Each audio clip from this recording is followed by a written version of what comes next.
Are we going to hand it in on the day of, or did you want us to email you the code in a text document?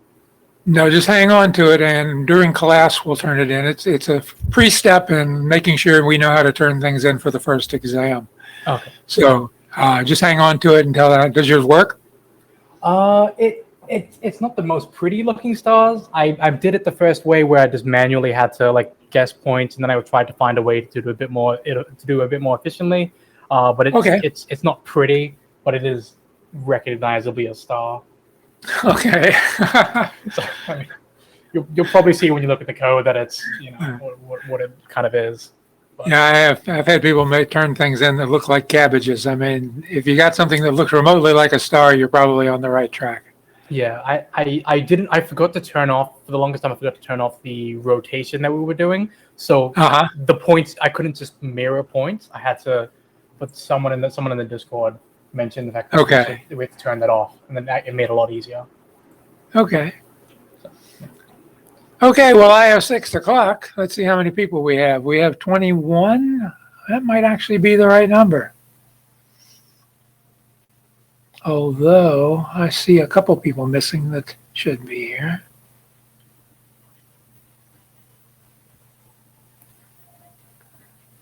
Frank, you have a question, or just you're giving me a green circle to say you're there?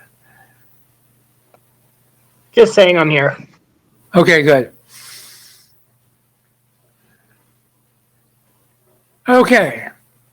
You all were not here when I mentioned it right before class, but now that we got most of the people here, I realized that there are online resources where you, for example, could look up a Unicode character, or you could look up an IEEE number.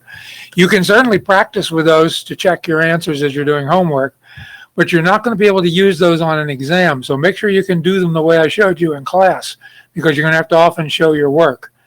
And just giving me a URL of where you went to do your work isn't good enough. You have to make the assumption sometimes you're going to be doing these things without a computer. And when you don't have the computer handy and you have to do them by hand, you'll find that if you've been depending on some other resource, that was a bad idea. So, just do what I'm asking, and just make sure you can do them yourself, even if there is a way. I could easily write a program to do most everything we do, but we don't do that. It's the same thing with, for example, knowing your 4-bit nibbles. Yes, you could look them up every time, but it'd be looking up all the letters in a word every time you wanted to hold a conversation. You shouldn't do that, and I gave you reasons why you shouldn't do that. Robert, do you have a comment, a question? Yeah, could we, either for fun or for extra credit, actually write programs to do these conversions? Not for extra credit at this point. But hold that thought till later and ask me again sometime, particularly if it looks like you might need some extra points sometime.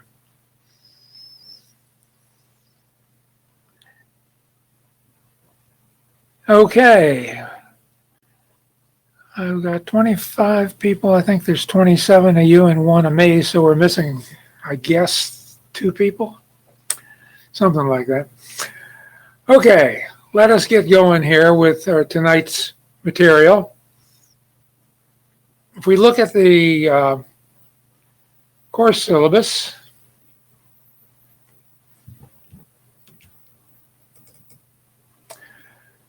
we'll see that last time we did IEEE 754 and we began our introduction to transistors. Tonight we're going to start talking about what's called combinational logic, some Boolean algebra to support that, and maybe extend some more information if we have time on the transistors that we began last time.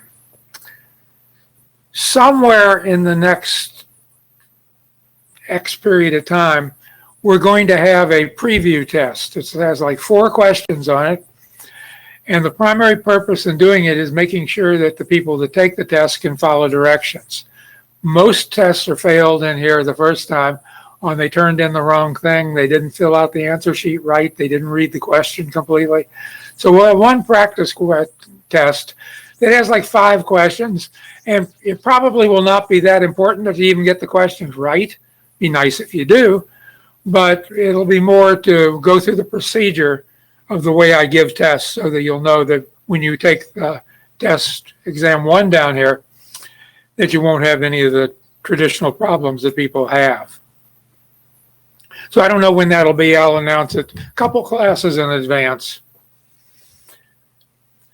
Now, talking about combinational logic, it's an interesting thing, and it always stirs up some comments in class due to the fact that some of you may or may not be taking discrete math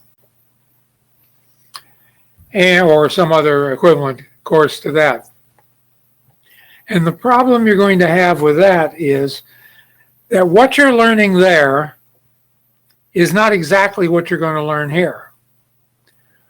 We're talking about the practical application of combinational logic and Boolean algebra, not some of the theory that's going to happen in the other class. I'm going to leave the theory to them and stay away from it.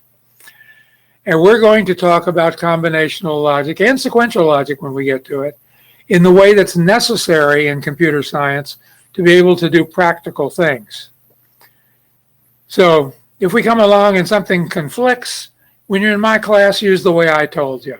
When you're in their class, definitely use the way they told you. And don't argue with them that Bostein told you one thing and they're getting another. Yes, that'll be true. There are times. Now, part of the reason is combinational logic has to do with taking binary quantities and performing some sort of a relationship operation on them and generating an answer. And it uses Boolean algebra as its basis. And where we get into a rub between the two classes are the fact that in regular Boolean algebra, the other class, the assumption is made that these equations can happen instantaneously. You know, if I take two variables that are true and I perform what's called the AND operation on them, the output should be true. But in the other class, that happens the moment the inputs are given those values. In this class, we have to honor the fact that, first of all, we're probably not likely to be able to give both inputs the same or give them values at exactly the same instant. And the other thing is that once we apply the function to them, the output or the result will probably not make it to the output in necessarily a fixed amount of time, but certainly not in an instantaneous time. We're restricted by the speed of the electrons, which will be, you know, for all intents and purposes, we can say the speed of light, but we can put a practical limit on that. You know, sit down sometime and figure out how long it takes light to travel or how far it'll go in a nanosecond. It goes a finite distance that you can look at and you can hold in your hand and you can stretch out between your fingers and say, wow, that's slow. And because of that, and because we're working with computer chips and electronics, which are going to move from one spot to another by moving conventional current, which for our purposes we can think of as moving, you know, the same thing as electrons, we're going to see that the change doesn't happen instantaneously, and we'll have to do things about that. Now, that being said, for the first few classes talking about combinational logic and Boolean algebra, we're going to pretend like it can happen instantaneously under most circumstances, knowing full well that it can't. So what we want to do is we want to develop some skills at doing some Boolean algebra. And then after we learn how we're going to be doing the algebra, we'll talk about how we need to write our equations so they're useful in an electronics or a computer science world. And also, we're going to learn some optimization techniques which make things that might be uncontrollably large into things which are manageable. And we'll do that across the sections on Karnow mapping and the Quinn-McCluskey method. I had a student a couple of years ago who, the instant we started doing Karnow mapping, got in the chat and was telling everybody, you know, how easy this was going to be because he had already done this in discrete math and how he was going to ace the course and everything. Guy flunked the course. He depended too much on what he thought he knew as opposed to actually paying attention and learning something. And yes, you'll cover Carnell mapping perhaps differently in your discrete math than you will here. What you do here also will be slightly modified if you haven't taken discrete math yet. So be flexible. What I'm going to teach is going to be practical for us and correct for us. In other situations, you may want to modify it based on what the teacher's expectations will be in that other course. So we'll use a little algebra first of all, then some Carnell maps, and then some Quinn-McCluskey techniques for actually seeing how we would go about reducing Boolean equations so that we could make them more practical and useful. And that'll be a skill that you'll find to be very, very useful, particularly on the exams, particularly later when we have to apply these techniques on other types of logic. Now, if I have combinational logic, very often what I'm talking about is I'm going to have some number of inputs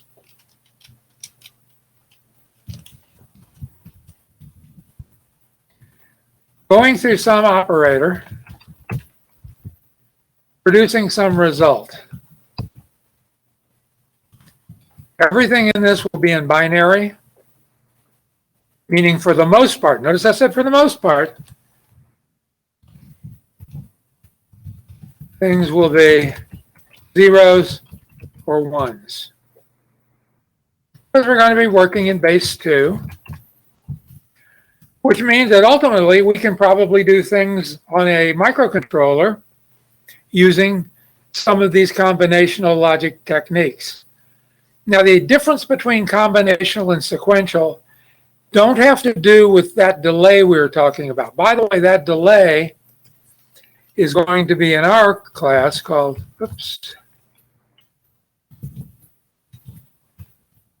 propagation delay.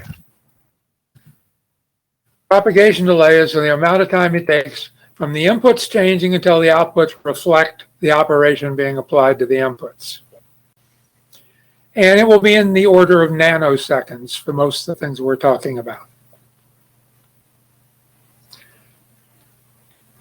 Now, in order to express an equation in binary, we can use two methods. One is we can express it as an algebra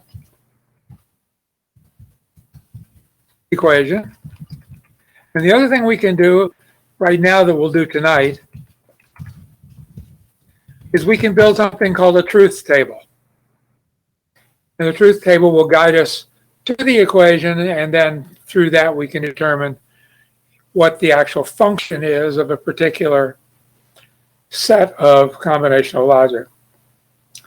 Now again, combinational means we're going to imply that things happen instantly, knowing they don't. And later we'll do something called sequential logic, which will have an imposed delay beyond the propagation delay, which means something on the inputs must happen, and perhaps a clock or something has to tick before the outputs reflect the inputs. So we'll understand that better when we get there, but it's good that you know that you're going to be getting there in case you encounter it in another class or you're just curious. Now, in general, although it's not a rule, our inputs will have names like A, B, C, and D. Our outputs will have variable names like X, Y, Z. Notice the inputs will typically be at the start of the alphabet. The outputs will be at the other end. Now, this isn't strictly true, but for many of the problems we do, if you kind of keep that in your mind, sometimes things won't be as confusing when you look at them.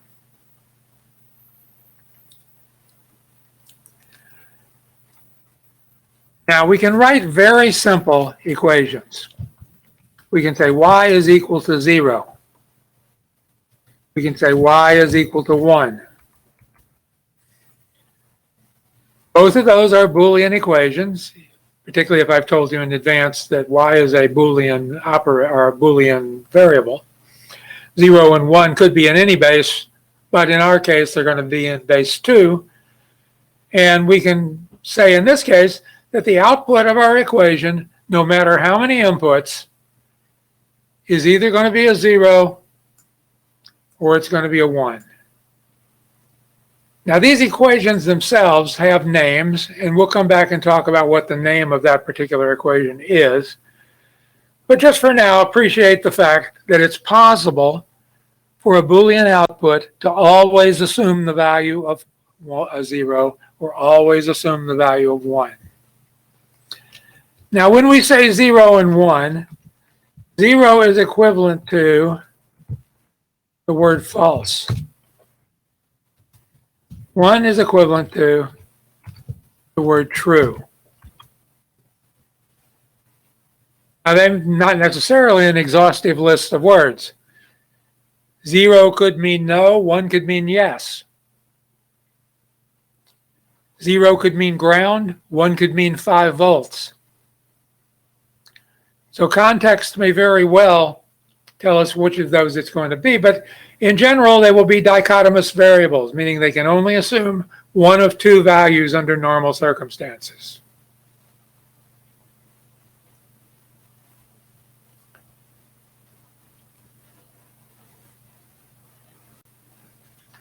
Now, if I have one input, let's call it A, and one output, let's call it Y, A can have two values, either a 0 or a 1.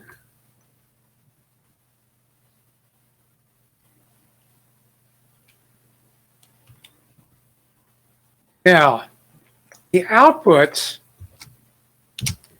have a predictable number of combinations that can exist. Y could be 0 when it's a 0, 0 when it's a 1. Y could be a 0 when it's a 0, a 1 when it's a 1. Could be a 1, could be a 0. Could be a 1, could be a 1. So every one of these columns, let's just call this W, X, Y, and Z.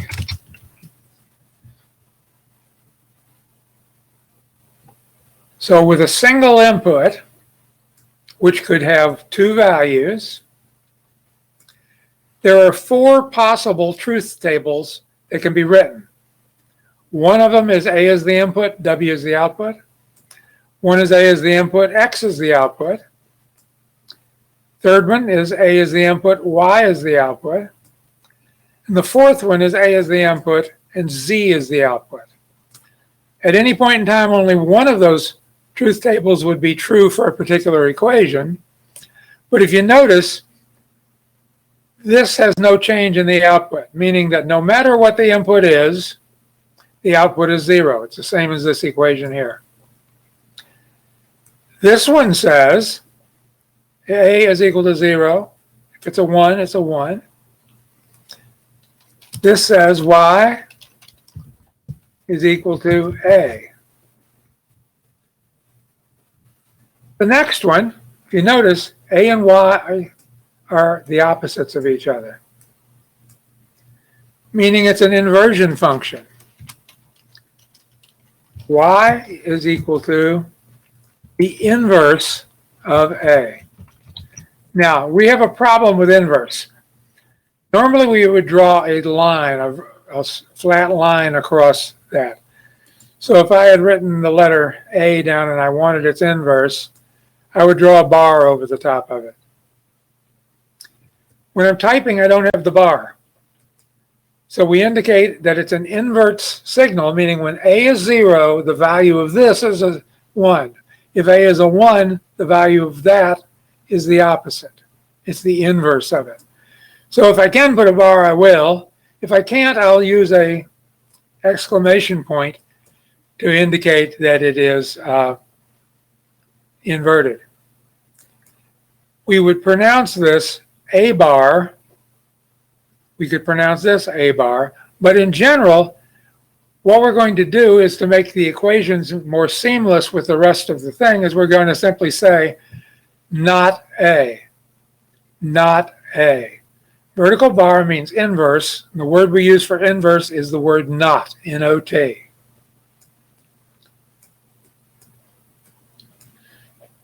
So if I had an expression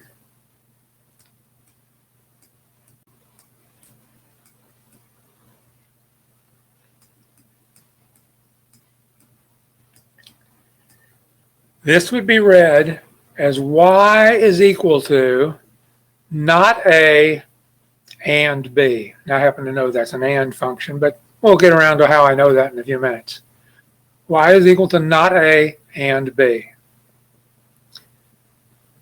I had y on this side.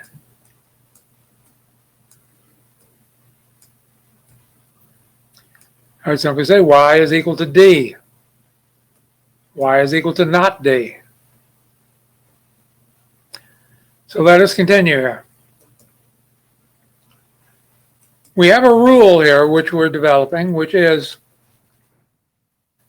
the number of possible values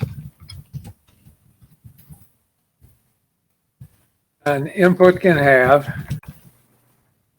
well, I shouldn't say that, an equation can have is the number of inputs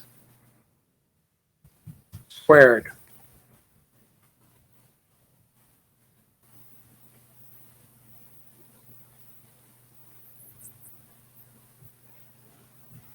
Now, we look here. We have two inputs with one. So this formula is not quite what we really want. What we want to have is we know that for one input, we can have two values. If we have two inputs, they can share four values. If we have three inputs, there are 8 possible values. So what is the relationship we see here? Anybody want to take a shot? Raise your hand if you know.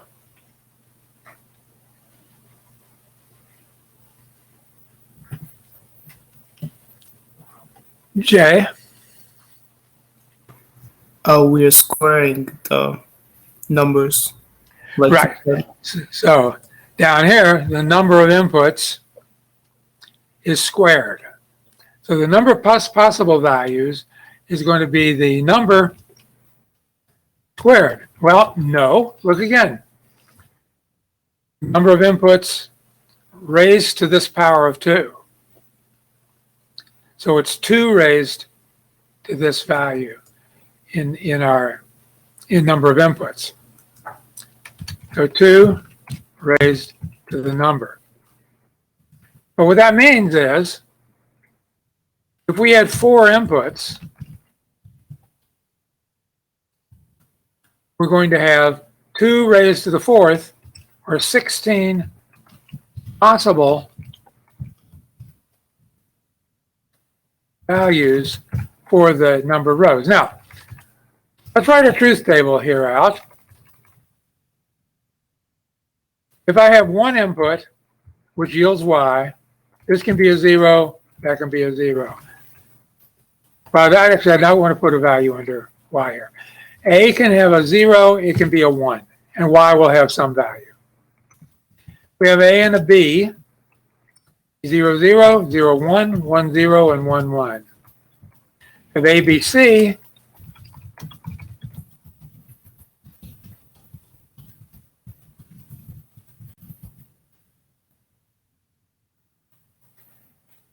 now this is the number of inputs. There's 2. I'm sorry, 1 there.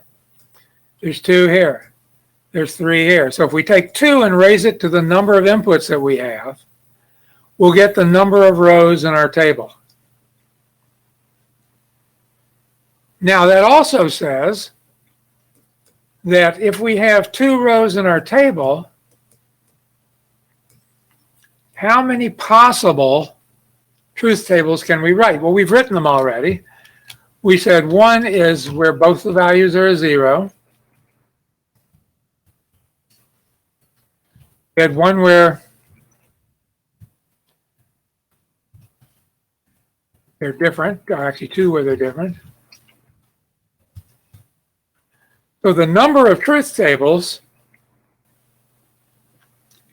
is the number of rows, 2 to that number of rows.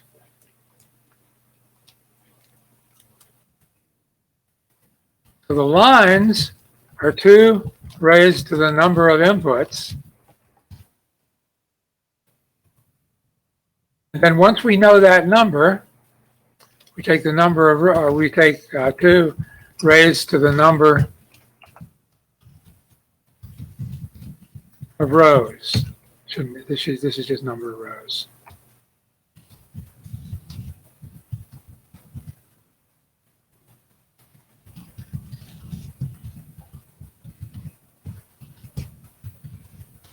Now let's check that.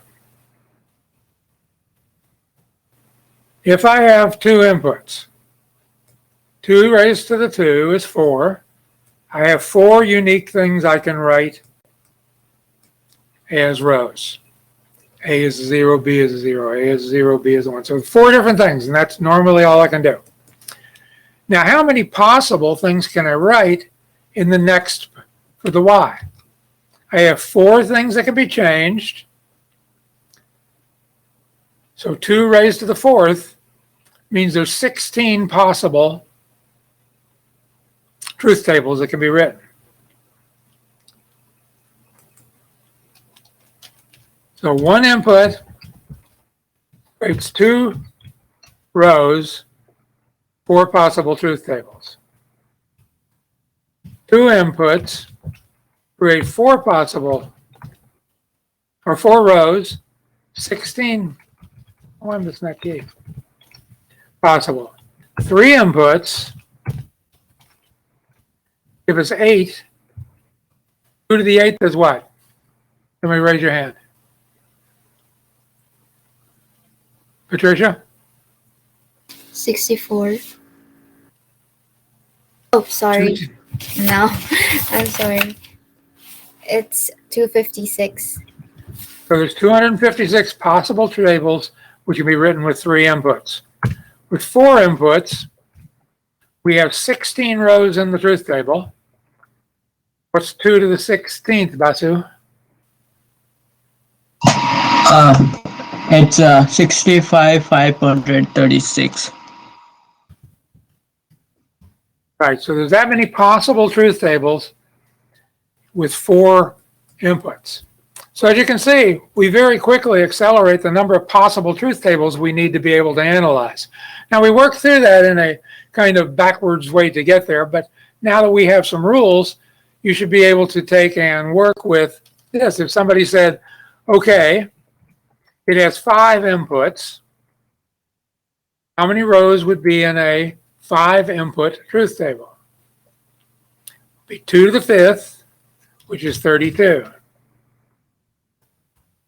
Now we need 2 to the 32nd. We didn't memorize that, but we do know that if we go back here, go to the powers of 2,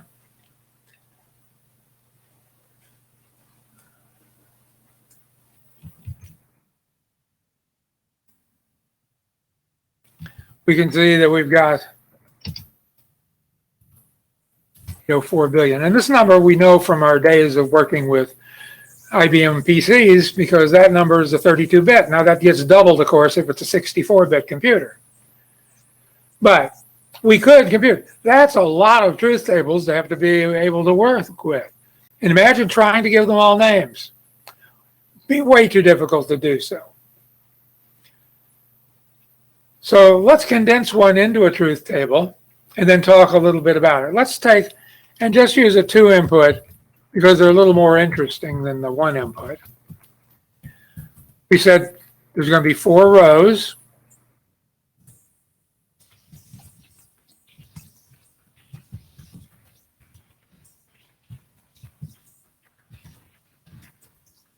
So there's the first possible truth table we could write. One that's all zeros. The truth table itself doesn't really tell us much about what the inputs are doing, but it could be that that's exactly what we need it to be able to do. This truth table is often called the null or the zero truth table. It actually is called by both names depending on where we're working with, but null is a common name we get for it. The next truth table that we normally look at is, if you think of this as being the numbers from 0 to 16, this would be 0, 0, 0, 0. The next number would be 0, 0, 0, 1. Now we actually have a practical truth table that we use in logic a lot. If you just by observation look at it, what you'll see is that the output is sensitive, and we sometimes talk about it being sensitive, is sensitive to the case where A and B are both ones. Now, this particular equation that's going to be associated with this is going to be called an AND function. This is one to remember the name of. What it says is that the output is only true when both inputs are true. In all other cases, the output is false.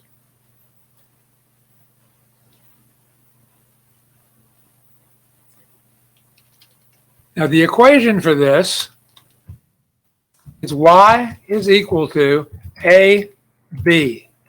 Now, you might see a little x, you might see a period, but what it means is the same look as a multiplication problem. So we know we don't need to have anything between them to imply multiplication. In Boolean algebra, this is called a product term. We'll just call it a product because we'll use that product term to mean something slightly different. So a product implies that both elements of the product must be true in order for the final output of that product to be true. In all other cases, they will be considered false.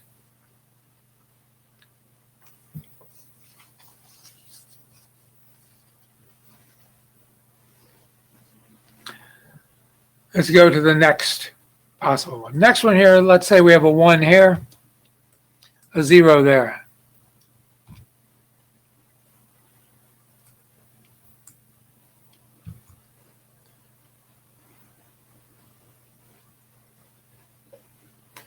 Now, a way to think about this one is assume that A is the gatekeeper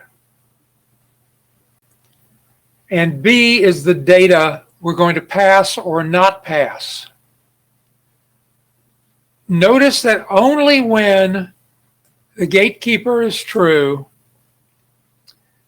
do we get the data passed. Turns out the data is passed in its inverse, but that's okay. If the gatekeeper is false, the output is always false. If the gatekeeper is a 1, then the data passes through, B passes through, albeit in an inverse state. The name of this particular type of equation, although we probably won't use it after tonight, is called an inhibition. By name, it turns out more useful in discrete math than it does here. We will use this concept of a gatekeeper quite often.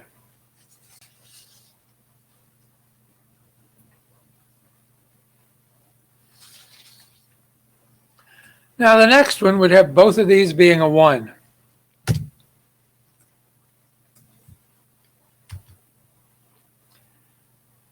Now, if you look at this for a second,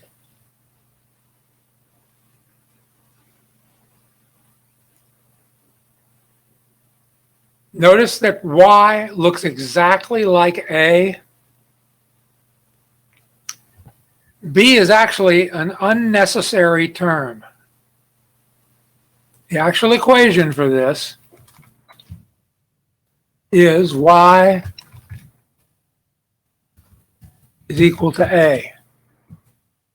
Now we'll see that as actually a reduced equation, but after all the reductions are done, we can just by observation notice that A and Y are identical. The name of this type of function is a transfer or a buffer. One of those two names might be heard.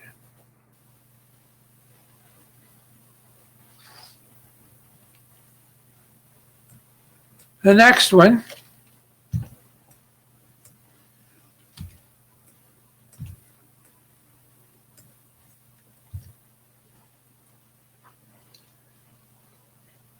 if you look at it and you kind of open your mind to it a little bit, what you'll see is A is once again a gatekeeper. When A is false, B gets through. When A is true, B is blocked.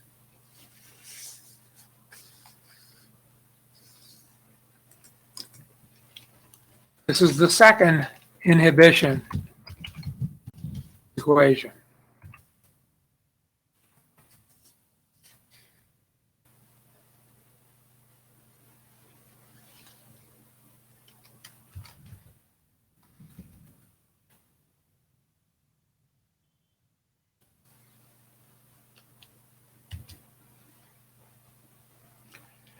Okay, raise your hand if you see what's going on with this equation. I may or may not call on you.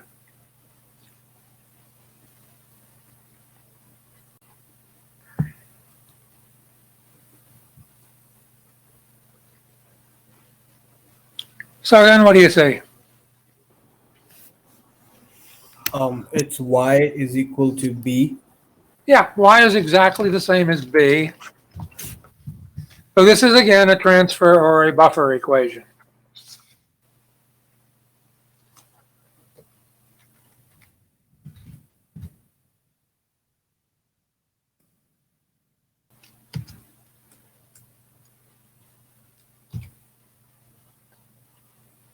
Now this one turns out to be a very practical one right here. The type of this one is called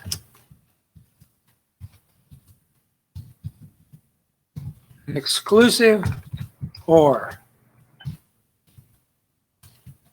Written as XOR and pronounced ZOR, ZOR, like Zorro, ZOR. Notice on this one that it detects when the inputs are different. So if the inputs are different, the output is a 1. If the inputs are the same, the output's a 0. We'll find this to be a practical circuit that we're going to need, or practical equation.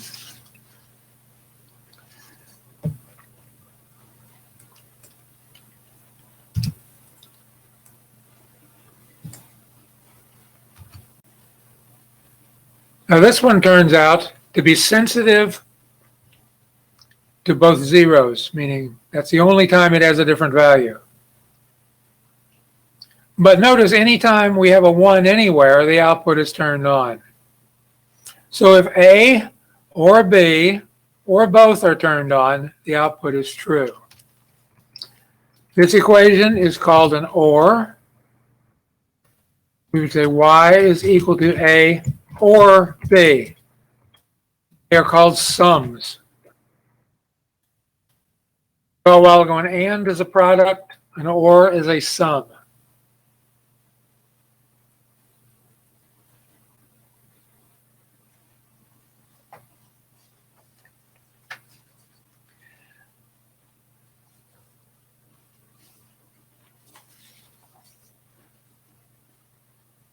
Now,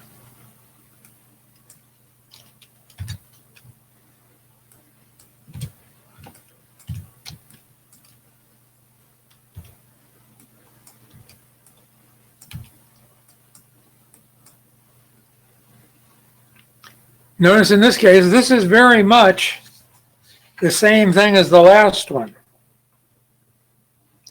The difference in it is that the output now is turned on. I'm sorry, the output now is triggered as 0, 0, which is basically the same thing as doing the last equation and then inverting its output. As a matter of fact, that's what this is called.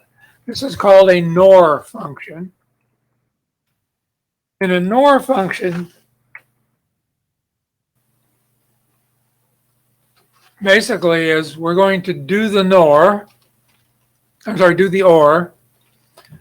So Y is equal to A or B. But after we get the A and the B,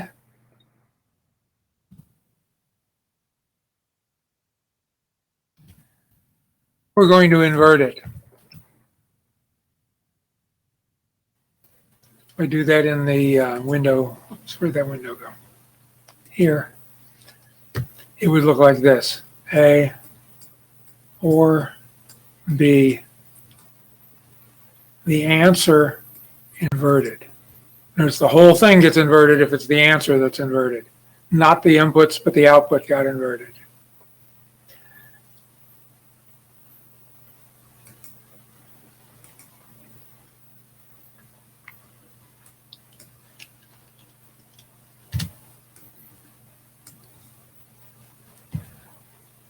Okay, this guy, if you look at it carefully and remember back to the exclusive OR, this is the inverse of the exclusive OR.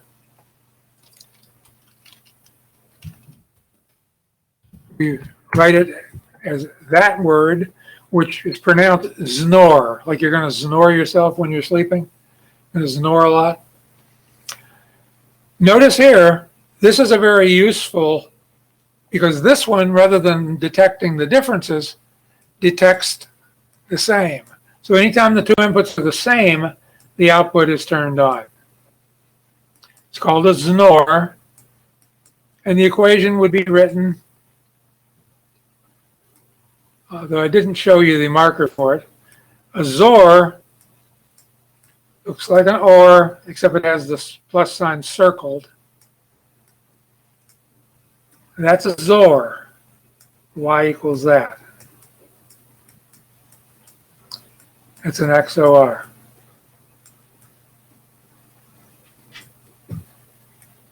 Y equals the same thing.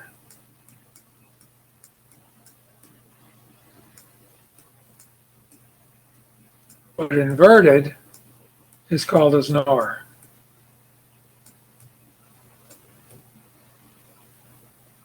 So you'll need to keep those two straight. But a snore can detect when things match. Very practical for us.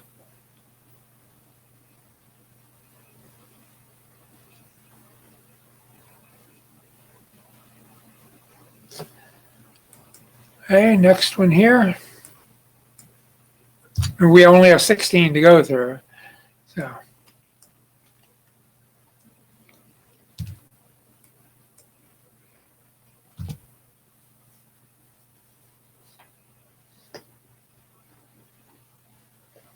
Okay, what do we notice about this one? Put your hand up if you see what's going on here.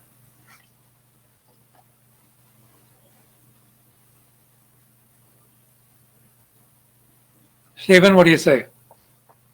Is Y the inverse of B? Or? Yes, it is. Okay, cool. This particular circuit is Y is equal to not B, which we know is only a single input equation. A doesn't matter. And we'll see later how to optimize this to make that happen. But yes, indeed, that's what it is. And it's specifically called either the complement inverter, or it sometimes just uses its name, which is not, particularly when it's a single input circuit. Next one, counting wise, would be this guy.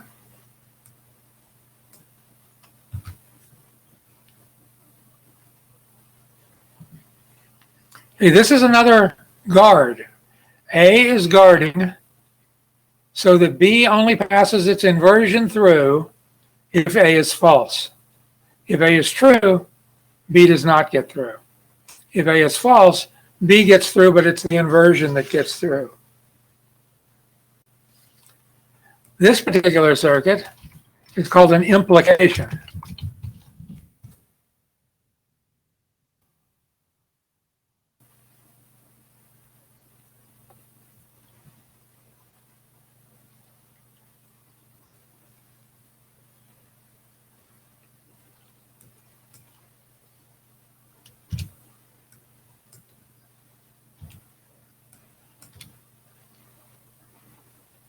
Notice that this is basically the inverse of A. So just like the other one was, it was the inverse of B. This one is called a complement.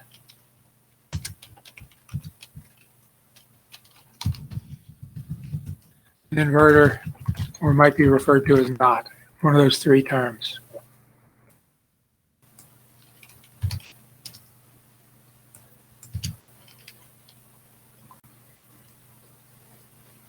We have another implication. You notice this guy is acting like a guard. The inverse of B gets through if A is a 1. Implications and inhibitions are very much similar. You're not going to be held responsible on an exam for those two words, but you should be aware of them, particularly since you will hear them in a good discrete math class. The next one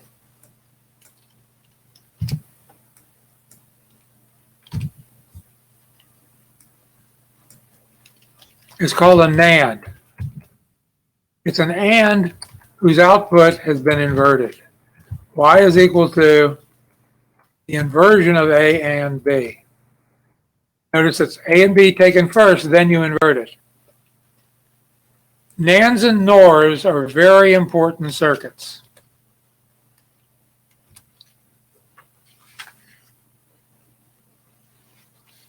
And finally, we have the last one, which is all ones, which is called the identity function. Meaning it doesn't matter what the inputs are, the output is always true.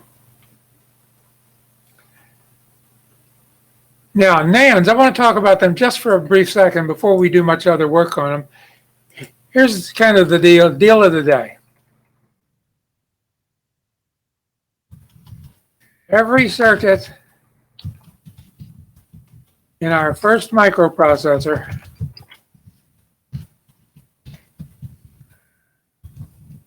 and we'll put N beyond, can be built out of NANDs. I'm going to put here one ORs. You got to hold me to that.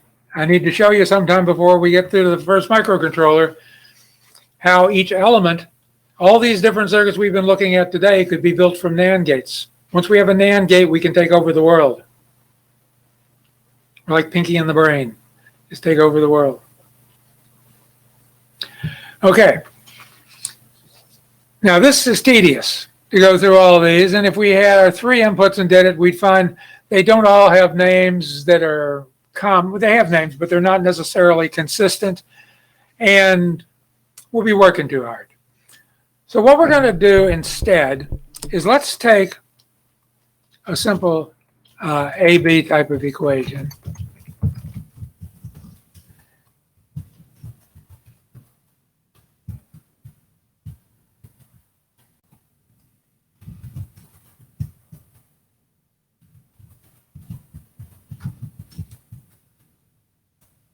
Okay, now we know what this one is because Y is exactly equal to B. But let's pretend like we don't. If we were going to be writing this equation down, the actual equation is written by going and finding all of the lines in the output that have a 1. And then writing what they're equal to using the following convention. Y is equal to this row, and this row, every time we have a 0, we're going to say not whatever the thing is at the top. So this row is equal to not A or and B. Not A and B. I almost said the wrong thing there. Not A and B. Or we could make this thing be true by A and B. So the equation for this is this.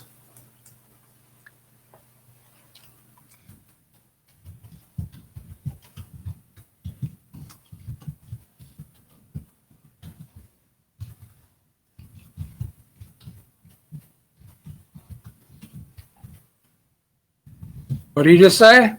May not be the best equation we can get.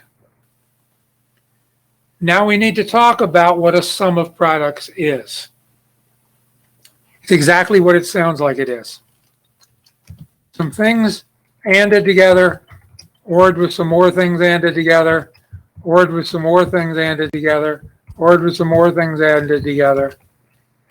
And for a particular equation, we just assign that equal to some output.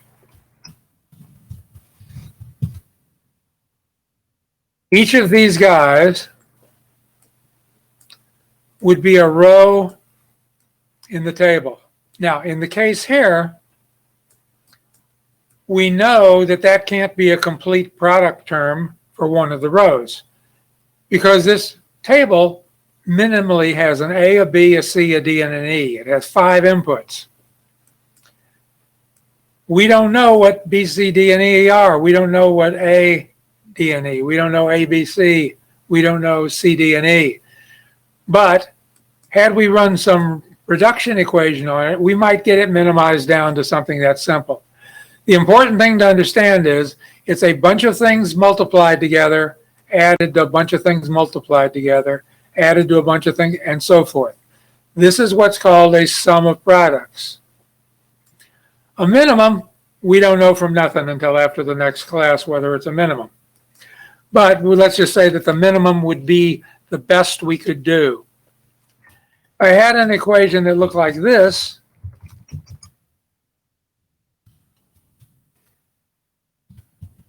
That is not a sum of products. That is a product of sums. Now, in this class, we will always strive for writing down sum of products, which is handy because that means every time we pull out one of these terms and OR them together, we have a sum of products. Remember, the name of all the inverted ones are not something. The name of all the positive ones, or the ones that are 1, will be just the name of that column. So I should be able to take any particular equation. Let's write it as a truth table. Let's do this.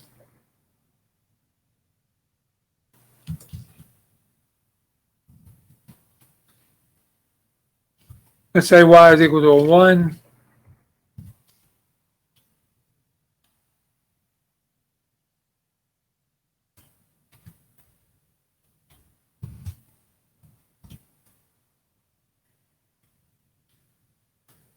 I was going to ask you what the equation for this is. Try to write down the equation on your own.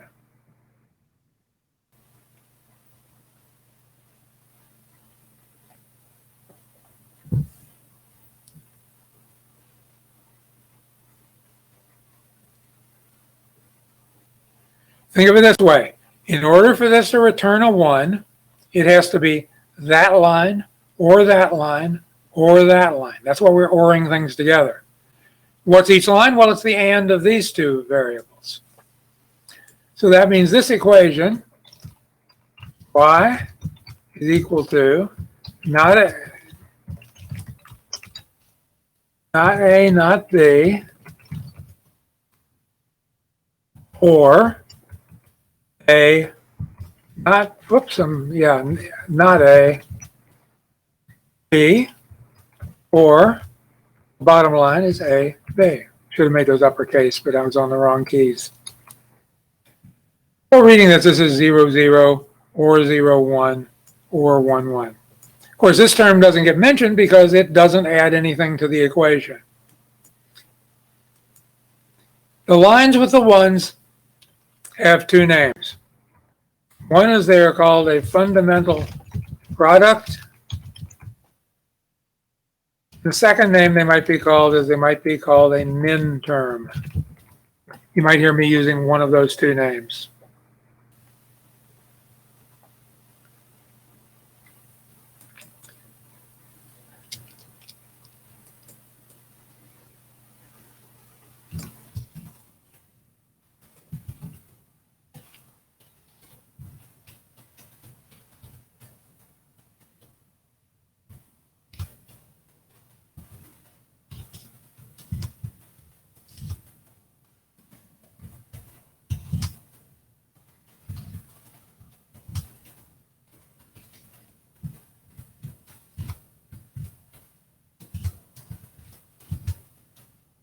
If you can write down the equation for that particular truth table.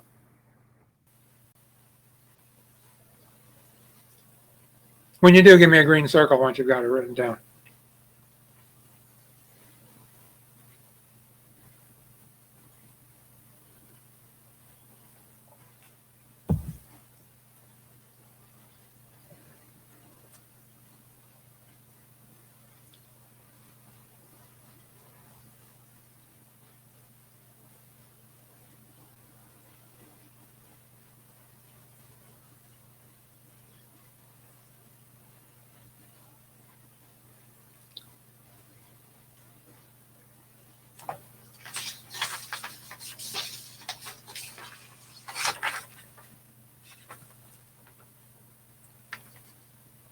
Okay, good. The rest of you kind of keep moving ahead. What we want to do is we want to pull out all the lines that are fundamental products, write them down as though they're an ANDing thing, three things ANDed together, and then OR those with the next row, So there'll be 1, 2, 3, 4 terms, each of those 4 terms consisting of 3 elements. So Y is equal to not A, not B, C, or not A, B, not C, or A, not B, C, or A, B, not C. Somebody check my work. Make sure I'm typing okay. Because this row is not A, not B, C. This row is not A, B, not C. This row is A, not B, C. And this row is A, B, not C.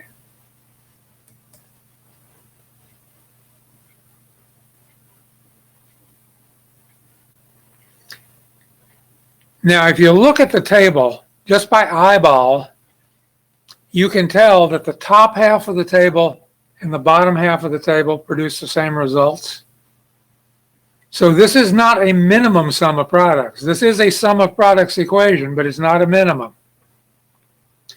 Next class will determine how we get rid of the A, because the A isn't important.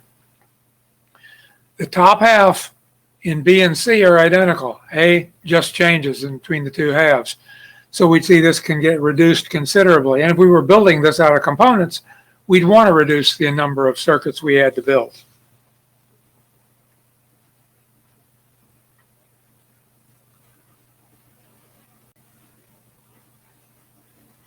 So all of our answers will always be expressed as a minimum sum of products. Right now, we don't know how to get a minimum, so we would express our answers as sum of products.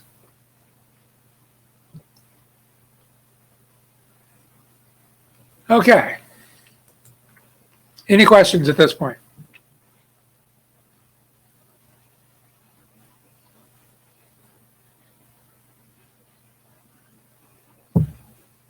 Scott? Just to be clear, the not operator has precedence over the product and the sum, right? Yeah, It binds to the element it's attached to.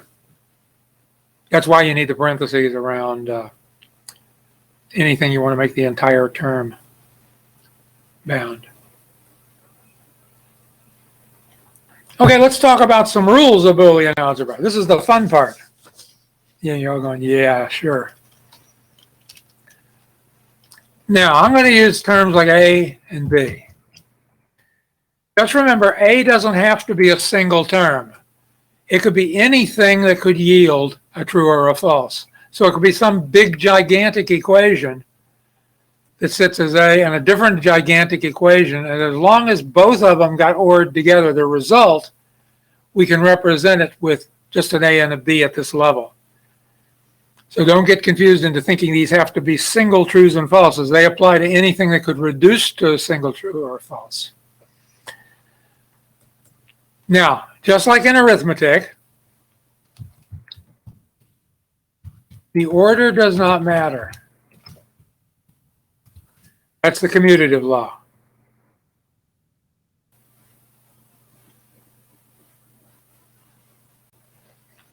So if I ORed two things in that order, I could OR them in the other order if it was to my convenience, and I wouldn't have changed anything about the value of those two expressions. Let me actually leave some room in between these so that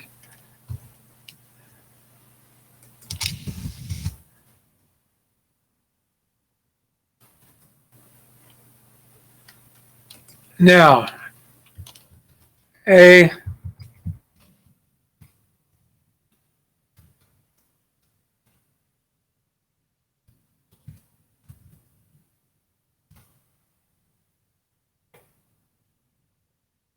it doesn't matter how I associate, so the associative law holds in binary, in Boolean algebra. Shouldn't say binary because binary can use arithmetic rules as well. Boolean algebra, which is using the truthiness of things, only deals with Boolean algebra in our world. So it doesn't matter how I group them. There's a third grouping I could do. I could put the other two in parentheses and OR the other one with it, and it'll continue to work.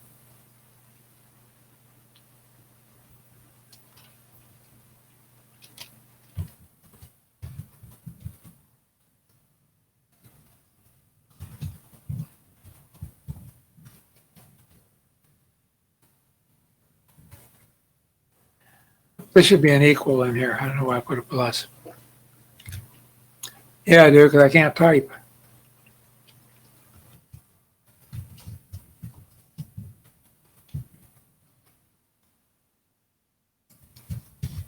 Notice it also distributes. If you got two things ORed together, ANDed with something, you can apply the AND to each of the ORed elements. This is very handy because this is a product of sums, and this is a sum of products. So those three math laws hold true for us.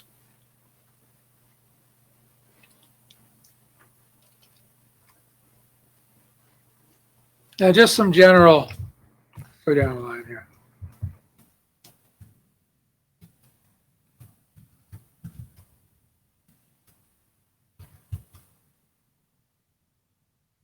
If I take an element and I OR it with false, what answer will I get? Raise your hand if you know.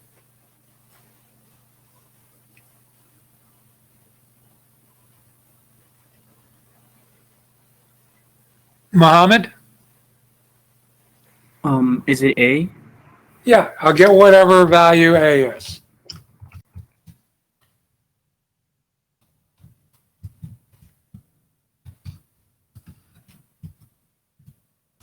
A ORed with true.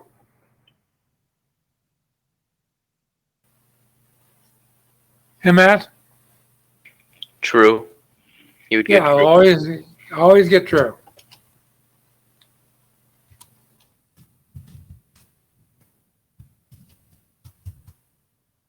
Or A with itself.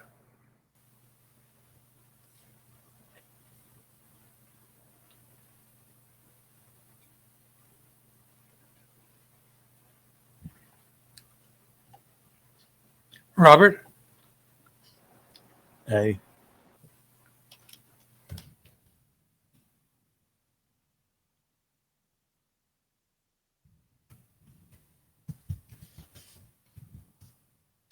Aord with its inversion.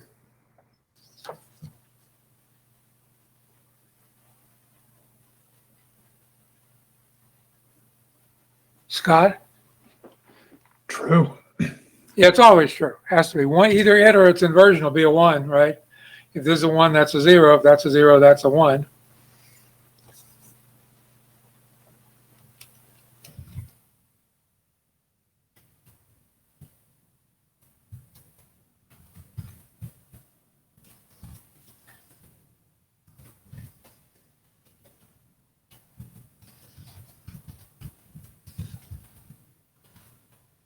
What do I get if I doubly invert A?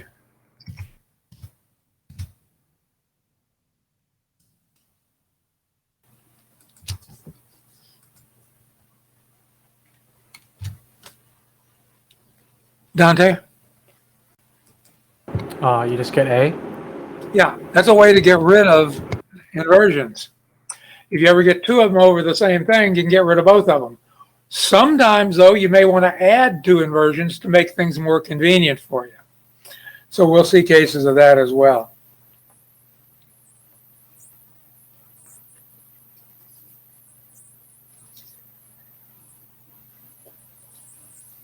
Now, there is a law, Boolean algebra, or a theorem. Normally call it De Morgan's law, but it might be a theorem. And what it says is that if I have A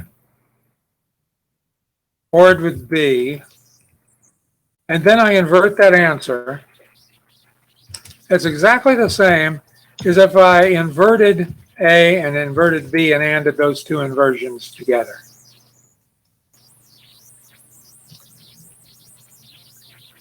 So make a note of that. That'll come in handy for us later when we see it in practical use. Basically says if we have something that's ORed together and the result of that happens to be inverted, we could replace that with 2 things inverted, but they're ANDed together now instead of ORed. And you can sit down with a truth table and prove that to yourself. There's a couple more of these pretty simple ones, but they do come in handy. We take A and OR it with AB.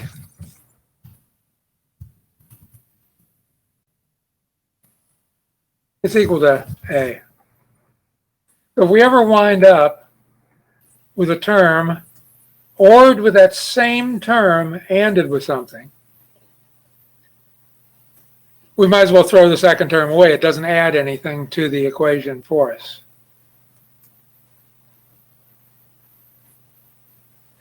So if this is a 0, that means the AND can never be true, so the result has to be a 0.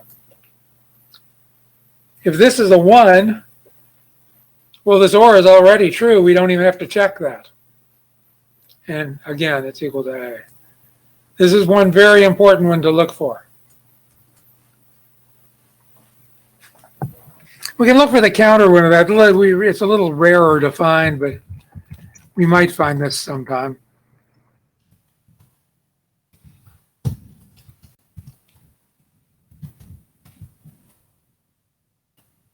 In this case, the second A is inverted, meaning when he's a 0, this goes high, meaning B now can control whether it's on or off. So just think about those as we're doing it later. And like I said, we're not going to do a lot of reduction tonight, but we'll be able to, when we start to do the reduction, see how these might apply. Everybody's understand what's in this chart. Robert, do you have a question? More an observation. So De Morgan's law is NAND, right? Yes. We haven't used that word yet here, but yes. Well, no, you just taught us not too long ago. Well, I taught you the equation. We didn't talk about the fact that both of these are NANDs. Okay. We will. Now, let's do that while we're here. As he was pointing out, this is the NAND gate, two things ANDed together and then inverted. If it's truly equal to this is really two things ORed together with their inputs inverted, meaning where the inversion occurs changes the actual function we need to have in hand. Here we need to have an OR function. Here we need to have an AND function. But this is an OR with its output inverted. This is an AND with its inputs inverted. We'll see that becomes very important in translating back and forth when we have certain goals to meet with the types of chips we're allowed to use. And you'll see how that works. Not too much longer from now, I don't imagine.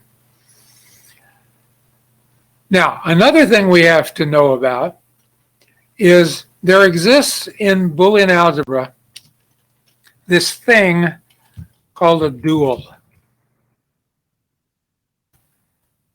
Now, roughly what a dual is, and again, I'm not going to prove that here. You'll get that in your discrete math.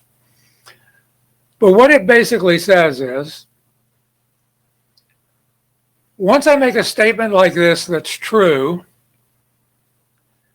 there exists a second statement which is not equivalent to this, but is also true and can be derived from this. What do you say?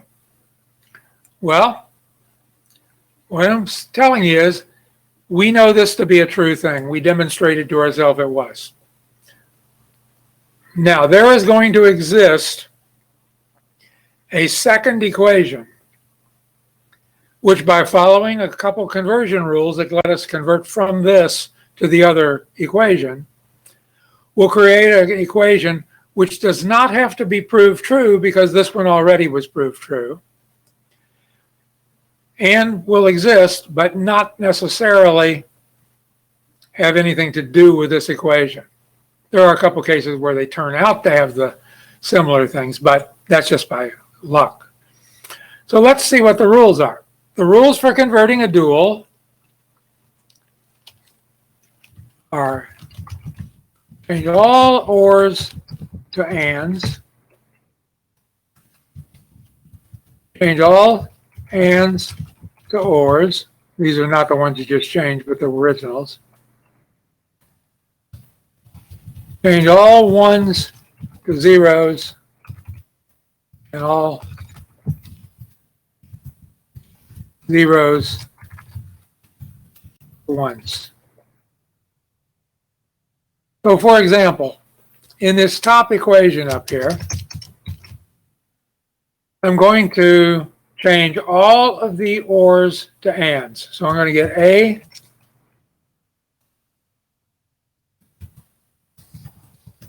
B equals BA. There are no ones or zeros. There's nothing else to change. And what we've done is we've created a new rule, which is true, which happens to be the commutative law for multiplication as opposed to the commutative law for addition. But this is the dual of this. We wanted to go backwards, we could have started with this, change the ANDs to ORs, which would have been A and B equals B and A, which is the same as that. So it's bidirectional. The next one is A, B, C equals A, B, C. And again, it distributes.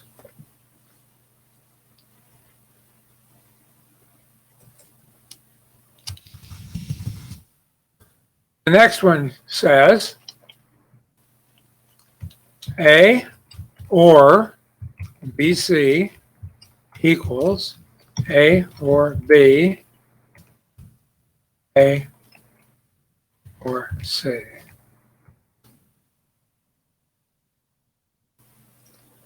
couple more spaces in there.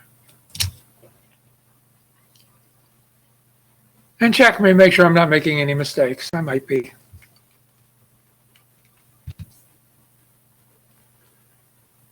Okay, why don't you try the next three, or next four? Do the next four on your own and see what you come up with.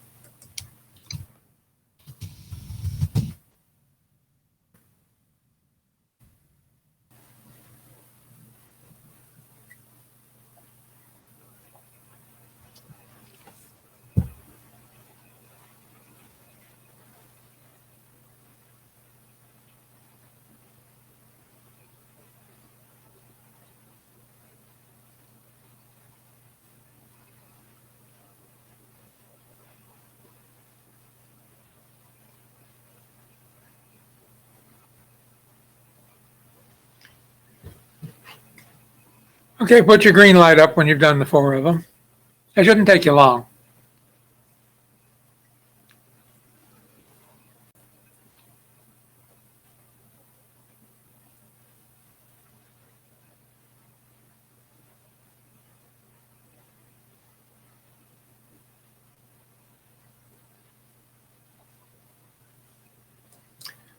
And we'll do the first one here if you haven't gotten it done yet.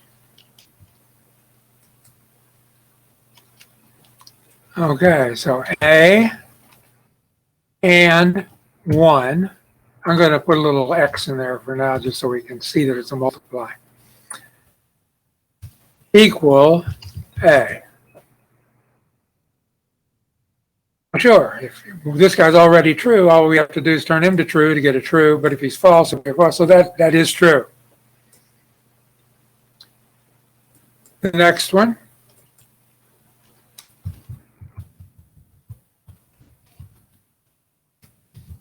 A ANDed with a 0 equals 0. Well, if either part of the AND is 0, yeah, the answer is always going to be a 0.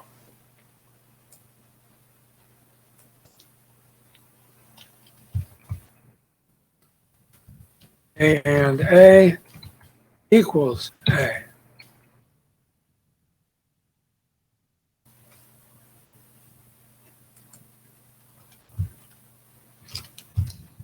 A and not A has to be false. And here's a symmetrical one for you. We didn't do this one, but we could. Doubly invert A, it's still equal to A. Give me a green light if you got most of those right. Remember, you're calculating the dual.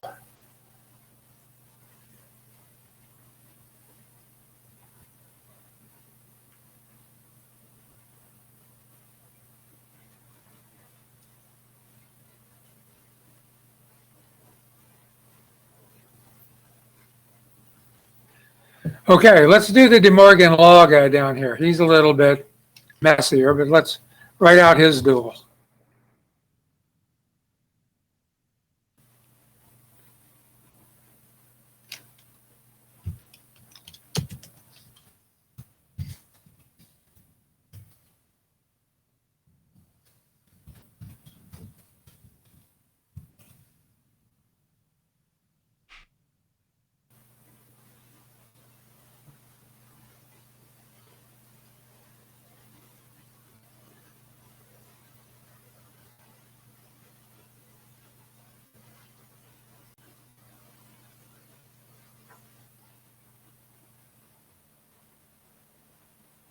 Okay, now just thinking back, I can't remember what I was saying earlier, but I should have been saying NOR. If I wasn't saying NOR, I was doing something wrong. Something in my head says I was saying NAND. But this is a NOR. This is a NAND. Notice that the NOR becomes an AND with its inputs inverted, and the NAND becomes an OR with its input inverted. and just stockpile that away. Is probably going to be a useful pivoting equation when we need to move from the world of ands into the world of ors, or vice versa. Now, these two guys down here should be doable. We have A ANDed with A or B equals A. If A ANDed with it, not A or B equals AB. And if I typed correctly, we should have gotten all those right.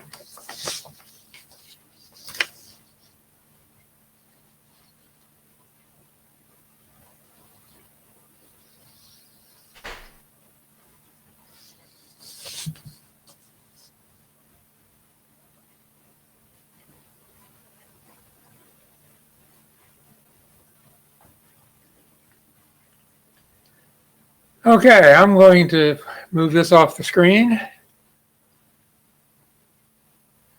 That was the world of duals and some Boolean algebra statements that we're going to be able to use as we try to reduce equations as we go along. One of the things I want to mention to you, by the way, because you're going to encounter this.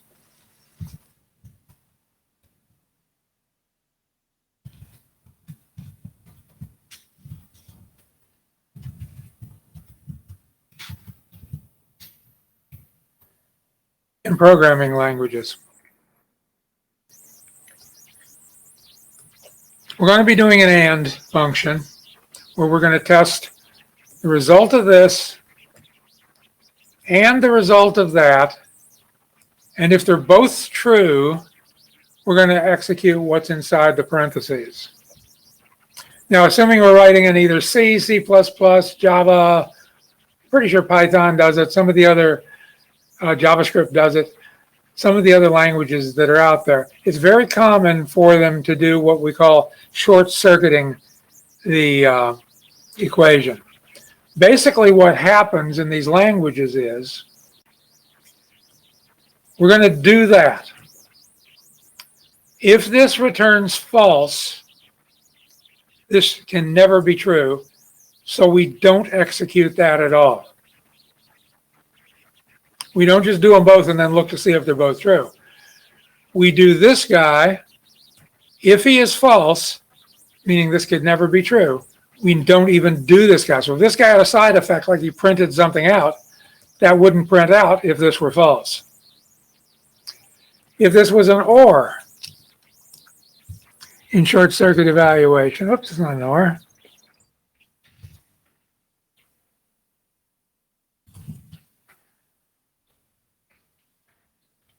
If this is a true, well, the whole thing's already true. We don't need to evaluate that guy. If it's a false, we do. But if it's a true, we don't need to evaluate it. So again, if he was printing something out because he got short-circuited because this guy was already the guy that satisfied this, then you're moving ahead.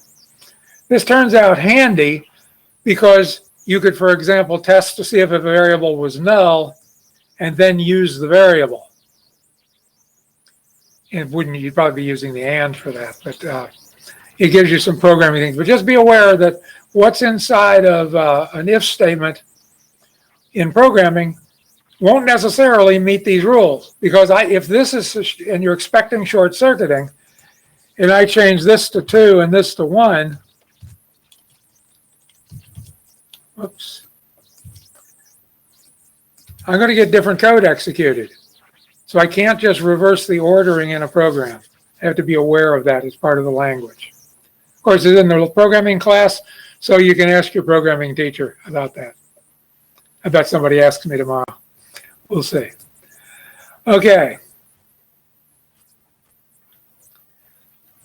What do these things actually look like when we're building circuits with them or designing circuits with them?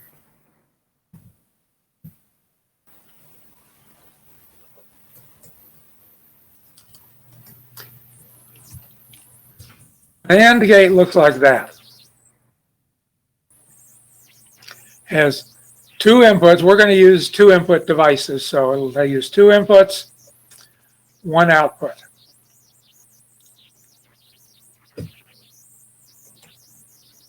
an OR gate. Gates are what we call circuits that do these things. Looks like this. Notice it has a curved bottom side on it here.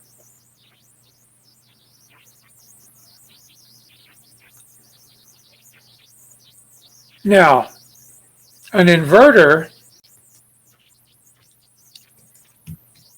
looks like that. It's a triangle with a little circle on its nose. The circle could be on its tail end instead of its nose. I'm just saying it's inverted on the way in or inverted on the way out. Most of the ones we talk about will look like this, but they don't have to. Now, when we're using these to describe a circuit, we simply hook them up to match the circuit that we want to be using. And normally we'll be restricted to some set of these devices we can use. So let's say that we had an equation y is equal to AB or not B.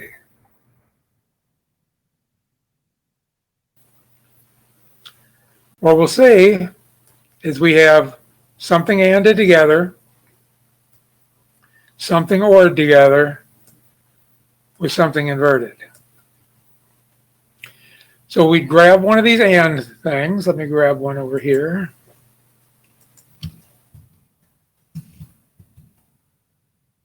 And we'd hook A and B up to it. So A is hooked to that wire. B is hooked to this wire. The output of that is ORed with this guy. Okay, so we need an OR gate. We'll grab an OR gate over here, plop it down, take the output of that, hook it up. And this guy is hooked to B, but he's hooked to the inverse of B. So we really need to have an inverter.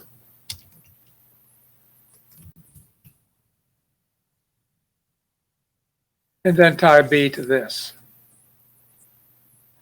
So the inversion of B is ORed with these two guys ANDed together, and Y pops out that end.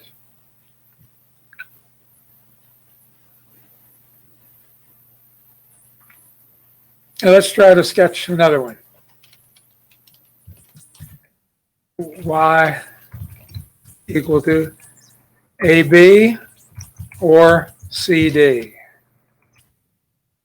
Try to sketch that one yourself. You can just draw these little things. Remember, ands are flat, ors are curved.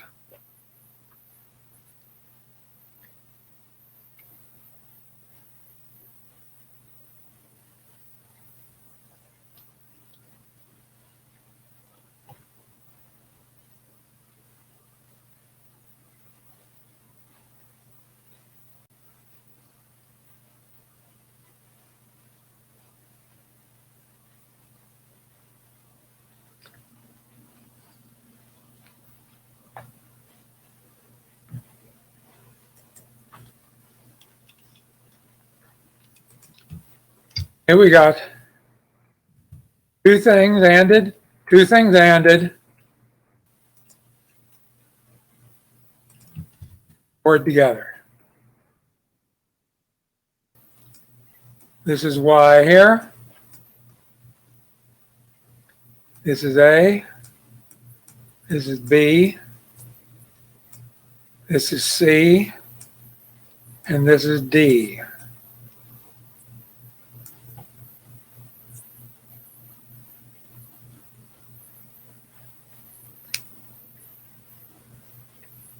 I mean, this does not seem particularly difficult to think about, but as we move on and we start to reduce our equations, we'll find that learning how to do these very simple ones will help us a lot.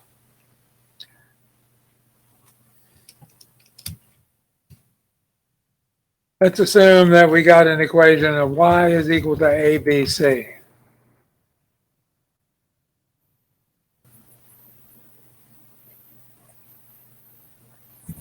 Again, try to do it yourself. I shouldn't say try, you will succeed.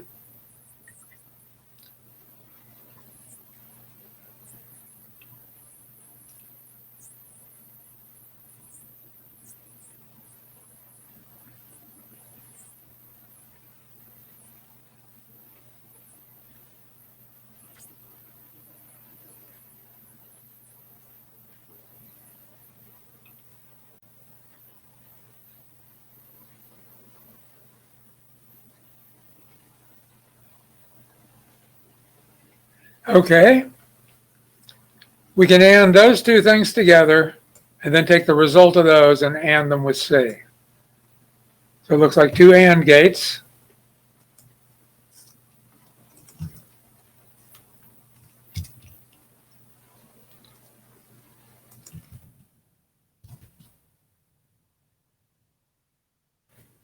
We'll hook an A here, a B here. We'll hook the C down here. And this is A and B going into that wire. We got Y coming out on the end.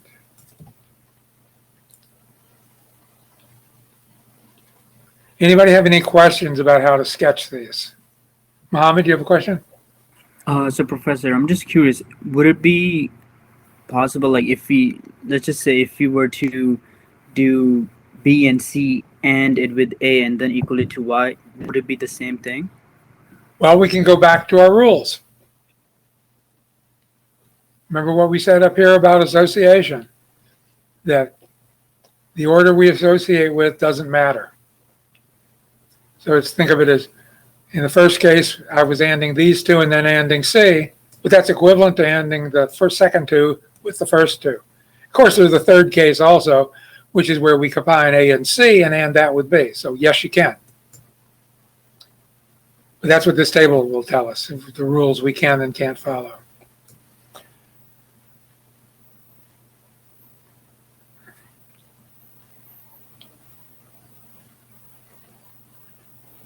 Okay, now,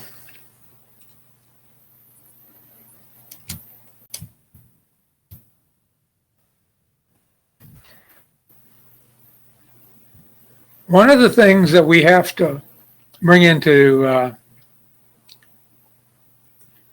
view fairly soon in doing this is a circuit that looks like this is called a NAND gate. It does the AND function, and then the output is inverted, which was right over here. The AND function, and then it's inverted. But notice also, we could have used the OR function and inverted the inputs. So this and this, where there's a bubble here and a bubble there, are identical. Both of these are NAND gates.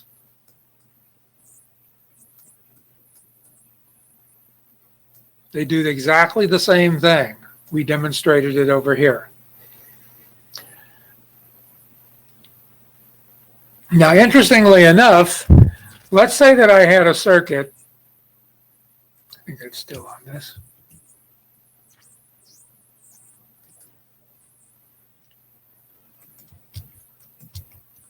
What's going on here? Oh, I'm in the wrong key. Still in the wrong key.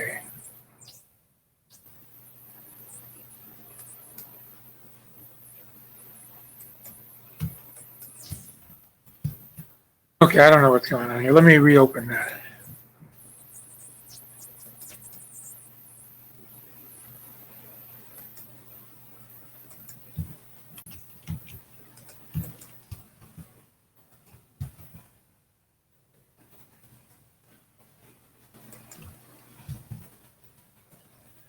All right, I had to change stools there. Let's say we had hooked this up for whatever reason.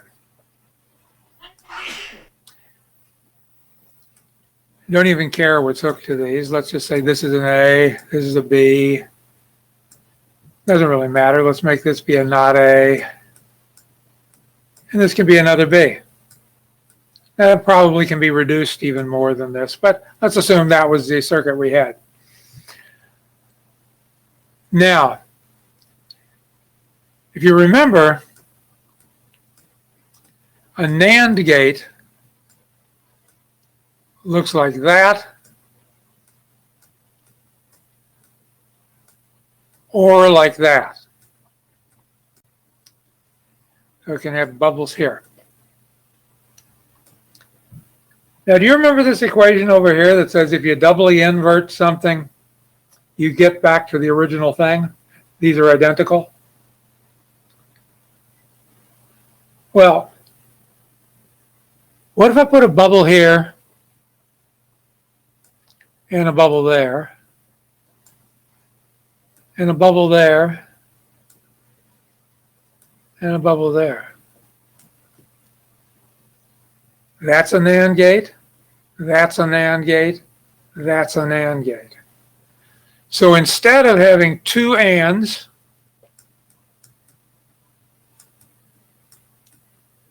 and one OR,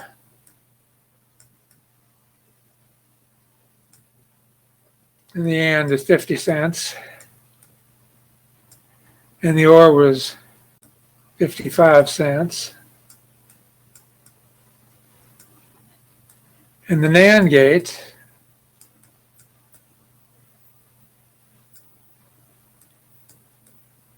cost a dime. I just saved money by turning those into NAND gates. All I did is change my design to use this rule right here and to use the De Morgan NAND gate. Now, I could have done the same thing had I had the De Morgan NOR, because it's equivalent to what looks like an AND gate with its inputs inverted. We can see that right over here. So I could have done the same funny business with the NOR. This would be more likely to be done if we were using products of sums. We're using sum of products, which tend to fall like this and make these much more useful. So one of our optimizations that we've learned so far is that it is possible to turn certain types of gates into something else, because we just turned those three into whatever function this would have done by making everything into a NAND gate. Remember my thing earlier? Where did I put that? I wrote it somewhere. I don't see it. Yeah, built everything out of NAND gates. Well, we're on our way to doing that. And of course, this would be Y in all cases.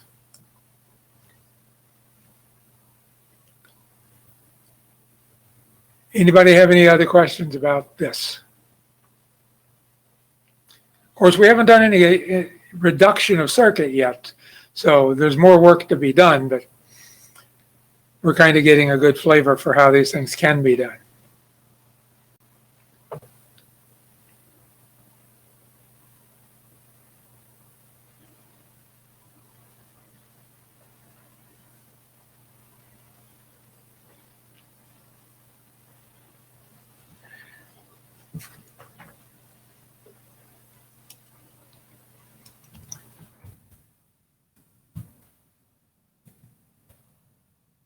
Okay, any other questions about the Boolean algebra things right at the moment? Let me look at my notes here and see if there's anything that I wanted to tell you that we didn't. I wanted to work you slowly into determining how many. So give you a truth table of two inputs. How many rows are there in the truth table? How many lines? Somebody raise your hand and tell me.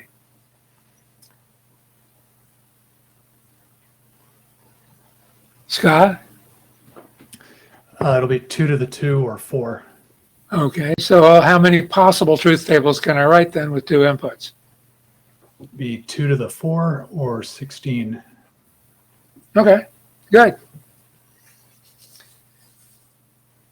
So you go to, anybody who doesn't remember that, go to Scott. He knows the answer. Okay, you didn't have anything else on that page. Nothing else on that page.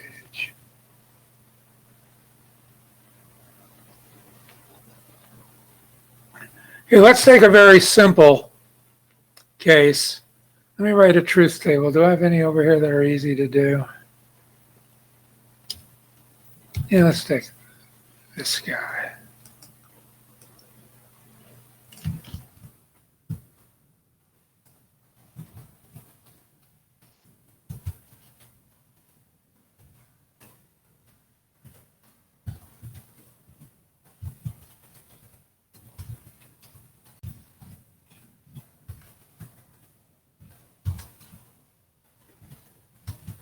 Okay, let's assume we had that truth table. And we want to build that. And the teacher said,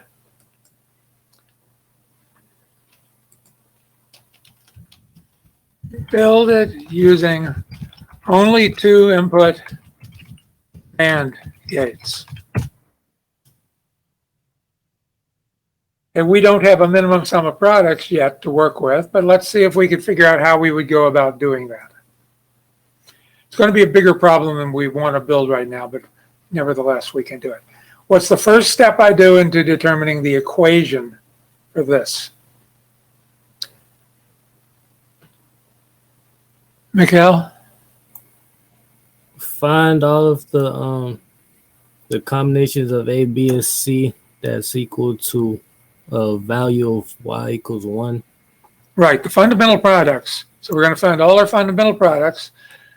Let's take the first one here. It's going to be, we know y is equal to, the first one is got to be a C. So it's not A, not B, C. Or second line is not A, B, not C. What did I do? I typed the second row down wrong. Not A, B, not C. Or third row is not A, B, C. One more is down at A, B, C. Now somebody check me, make sure I got the equation right.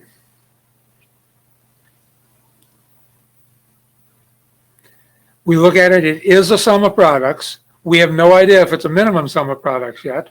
Chances are pretty good that it's not, but it might be.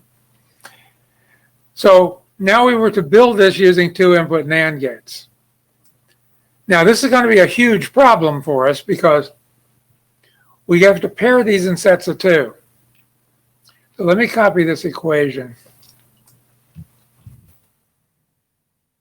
Well, I can't copy this equation. I'd have to rewrite it over here. So I guess it's worth writing.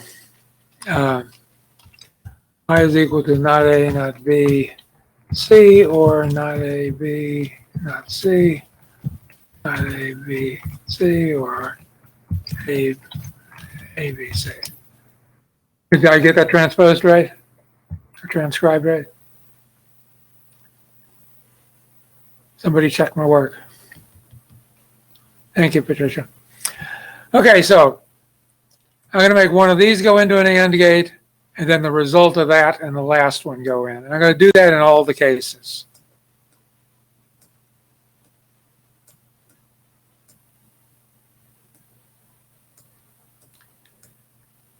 So I need 1, 2, 3, 4, 5, 6, 7, 8. And put the first 4 kind of in a column together. 1, 2, 3, 4. And then I need its output. 1, 2, 3. Probably should put them further apart. So that's going to be each of these terms. And then each of those terms, the top 2 will have to be ORed together. The bottom 2 will have to be ORed together. And then the result of all that has to be ORed together. So just hooking it up, in all cases, these guys hook to their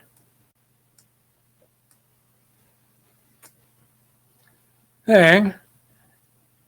These guys hook to the first OR gate.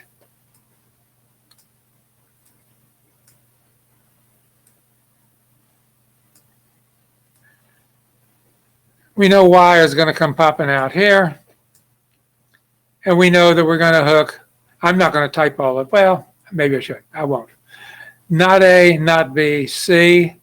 Not A, B, not C. Not A, B, C.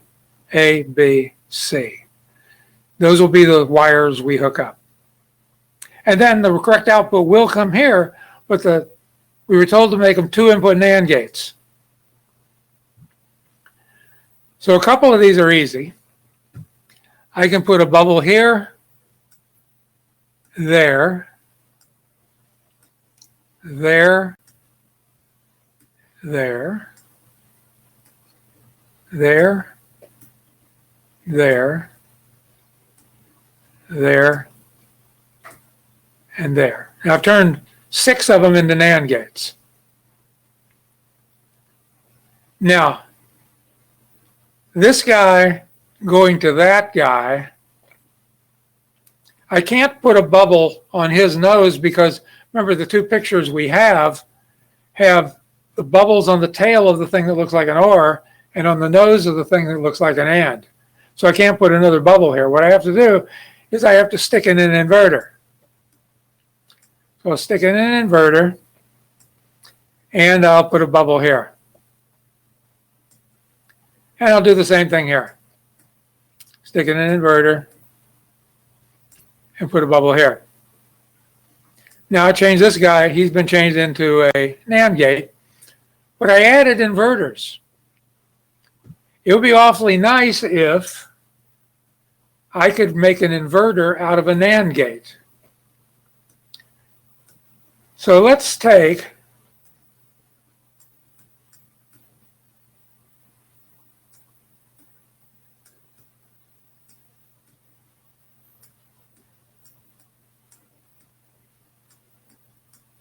and write the truth table for a NAND gate. Well, a NAND gate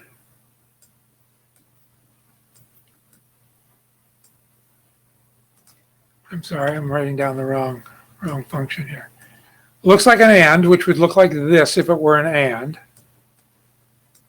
But everything is inverted afterwards. So it's going to be 1, 1, 1, 0. Now, would there be any way to create an inverter out of this? And the answer is yes, there is. If I tie A and B together, that means I can only get this row and that row out of the table. Since 0 gives me a 1 and 1 gives me a 0, all I have to do is replace these inverters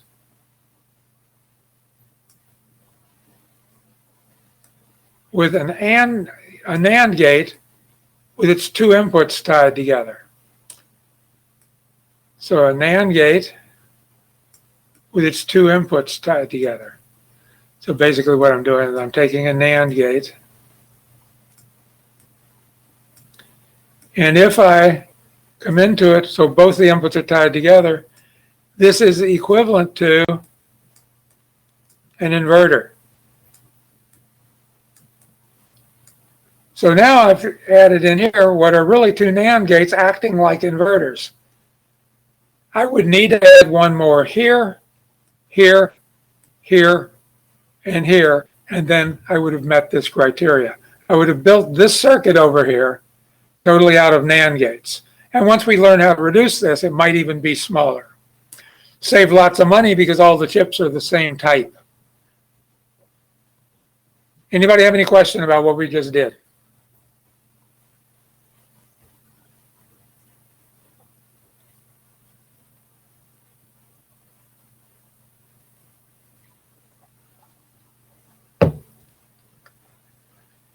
Okay, well, let me clean this up a little bit, and then let's do a transistor problem.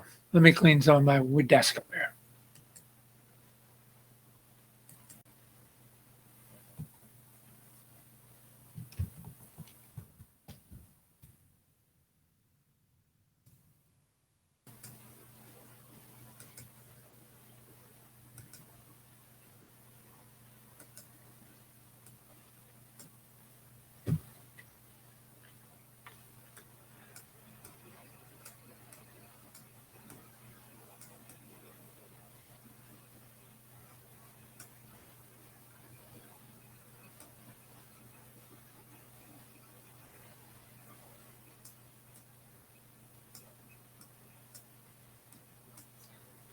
Okay, imagine we were doing a quiz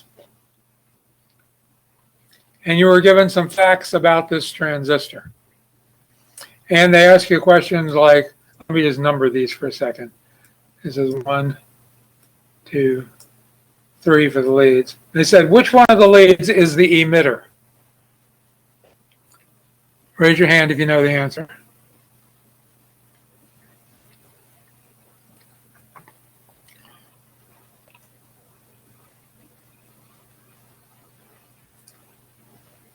And you'd say number 2. That's where the emitter lives. They ask you which one is the collector. Put your hand up if you know.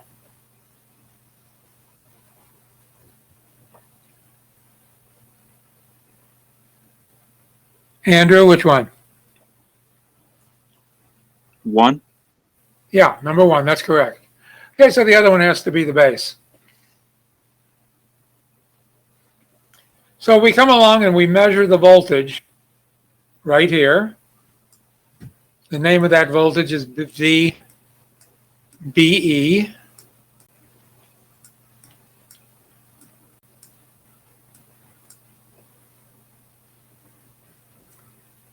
And we will measure 0.3 volts or 300 millivolts.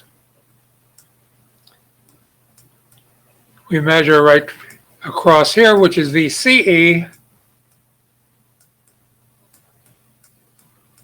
and it's equal to 10 volts.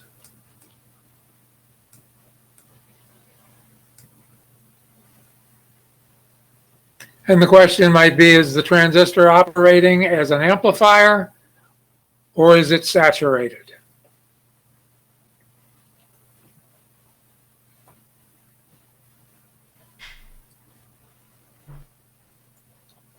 Robert? Be an amplifier.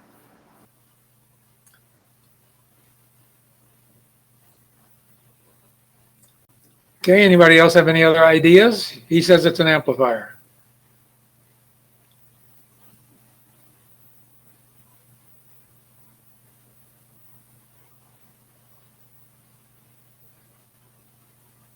Frank? Well, since one where the collector is greater than the base, I would say it's saturated.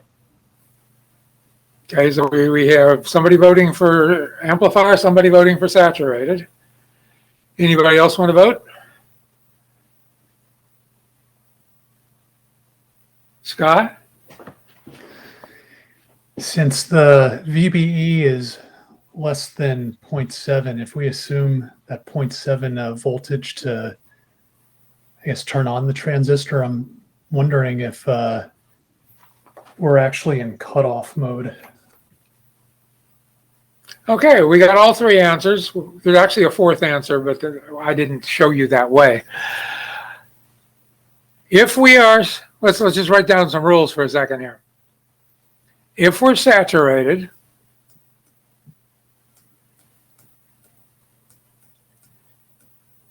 VBE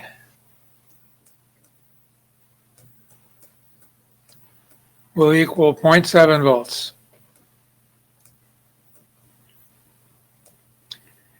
And VCE will be less than or equal to 0.7 volts. Okay, that's clearly not the case here. We're an amplifier.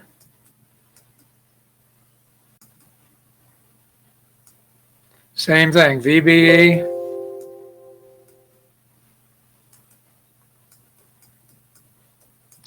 .7 volts. VCE greater than 0.7 volts.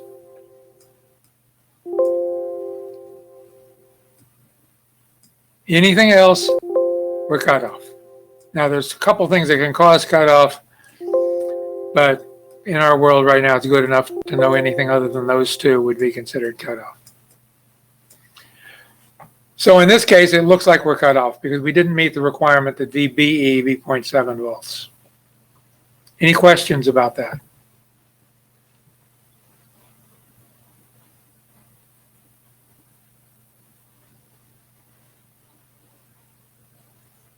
Okay, let's put some other numbers up here.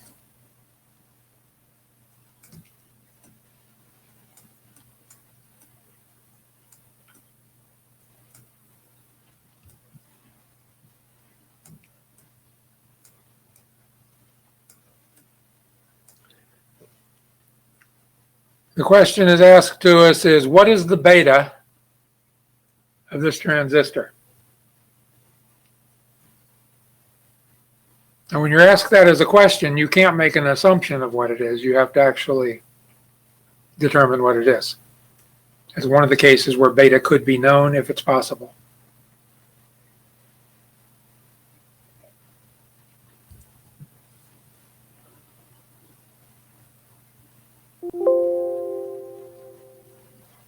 Anybody want to take a shot at it?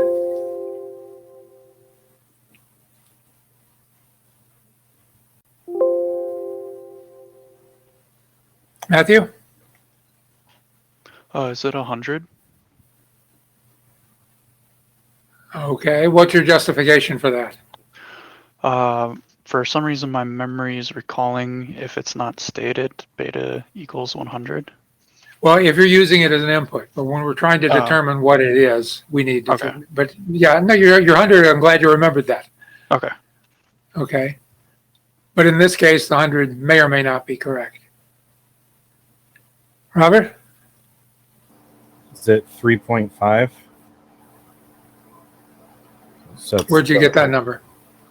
I divided 0.2, or I divided 0.7 by 0.2. Okay, now that's a voltage. Remember how beta is defined. Beta is equal to the collector current divided by the base current.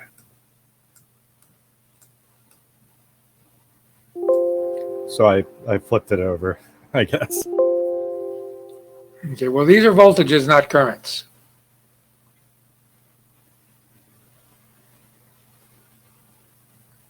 Okay, well, the answer here is we can't possibly know because of the fact we don't know what the current is. We know what some voltages are, but these are just what they happen to be. We do see that the transistor is in saturation. Now, a word to the wise here is that when you're in saturation, you can't know what beta is. So even though we don't know the current, we do know that beta is not able to be determined. So you could imagine on a matching test where you had A, B, C, D type of things, that could be an answer, can't be determined. And it can't be for two reasons. One, we don't have the current, but secondly, because even if we had the current, the transistor is saturated. Okay, let's take another case here. Let's draw out a more full circuit.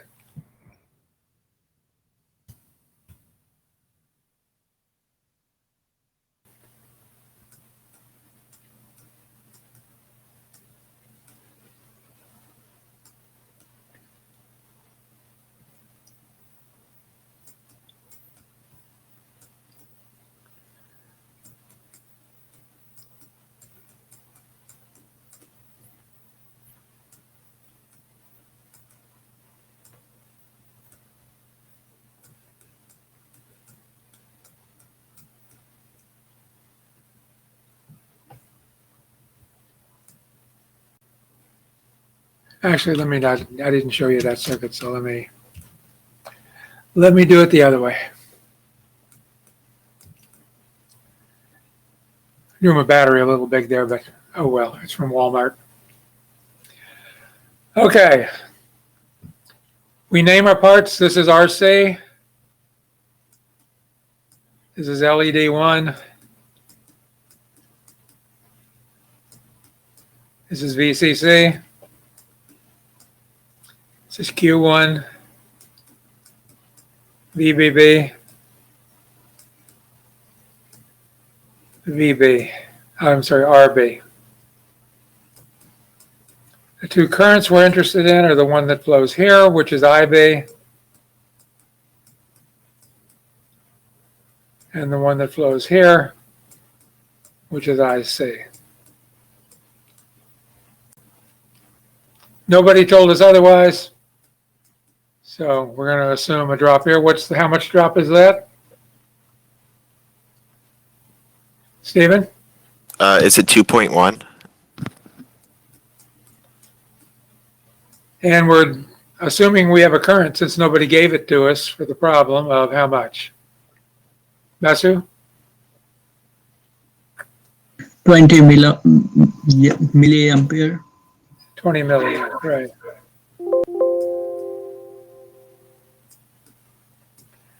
Okay, we measure, we get 0.7 volts here.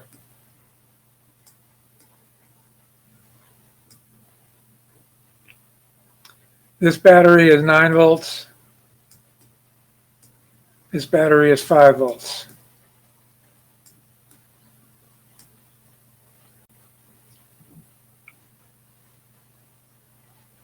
The current on this side is 100 microamps.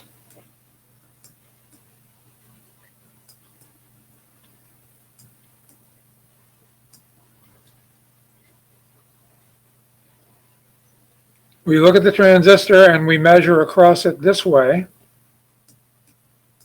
We find 1 volt. What's the beta of the transistor? It can be calculated, perhaps.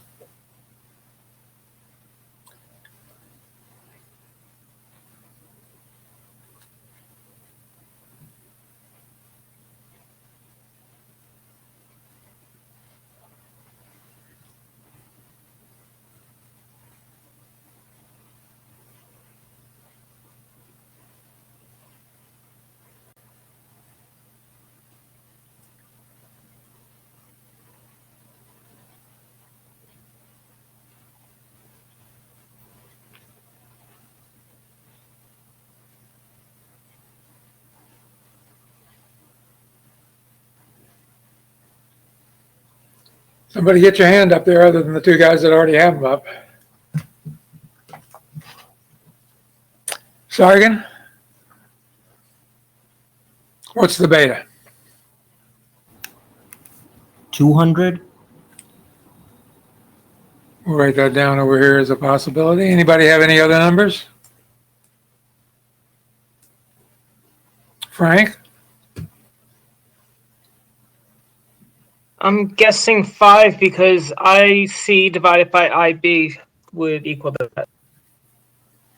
Well, let's actually do the division. I got a calculator stored away here.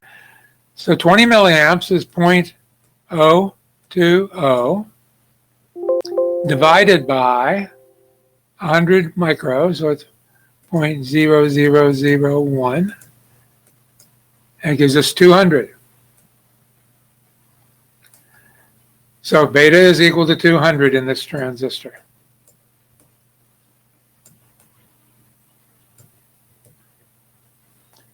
Now we'll continue with that assumption. What we want to know is, first of all, operating as an amplifier will make this light flash on and off as the current surges and doesn't surge. We want to put this into saturation. How can I get this transistor into saturation?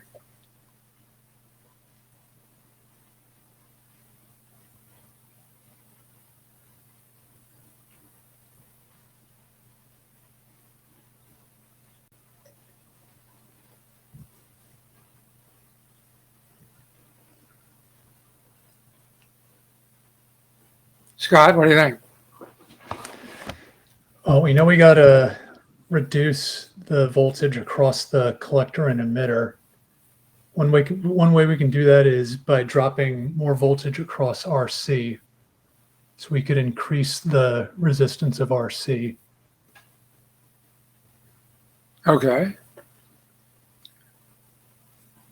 So what we want to do is we want to, on this side of the circuit, maintain 20 milliamps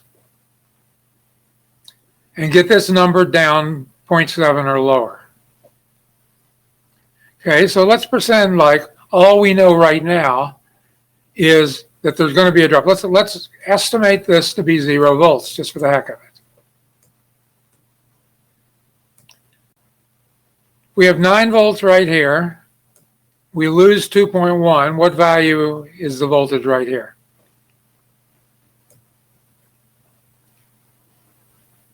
Samir? Is it 6.9?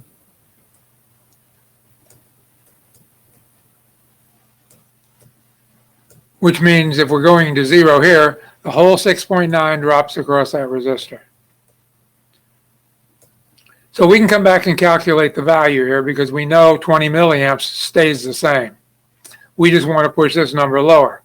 So to do that, let's pretend like it's 0, which means we've got to get this to be 6.9, which means we'll pick the correct value of this to force that to be the right number. So how do we get this side now to be to force this in saturation, knowing those new numbers? What did we do with our 20 milliamp?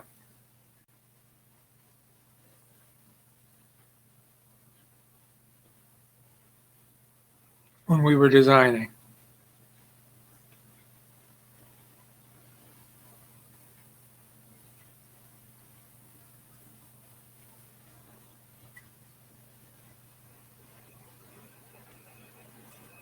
If you recall, we took the current we wanted, we divided it by the beta of the transistor, and then we doubled it.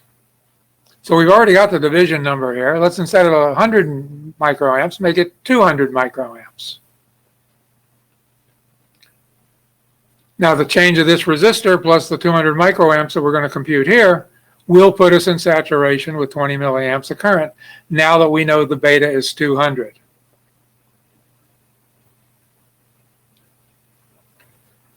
So calculate me the value of this resistor. Somebody tell me what I have to do.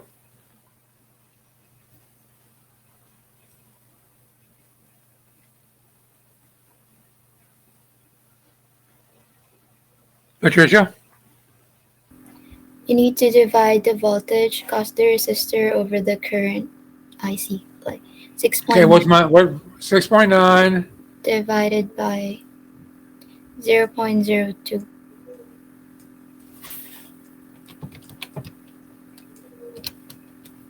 Okay, so we can go do that. Let me get over here. 6.9 divided by 0.02 is 345. We'll just write that number down to remember it.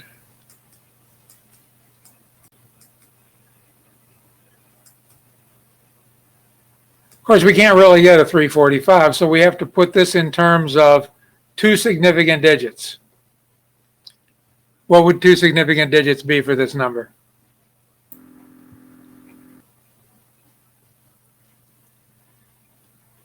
Andrew? 350. Yeah, 350 ohms is what we're going to target as a possible resistor.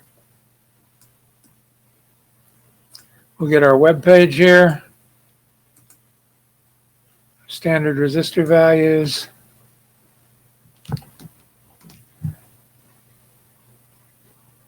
We're close, 360. 360 looks pretty good at 5%. So our center number here is 360. Plus minus 5%. So 360 times 0.05 is 18 ohms. So 18 plus 360 is 378.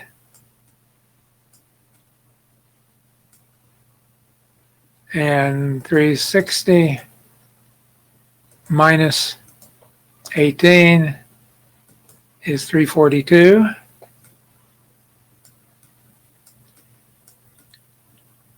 Now we need to compute the current at 6.9 divided by that number. Let's do this guy first.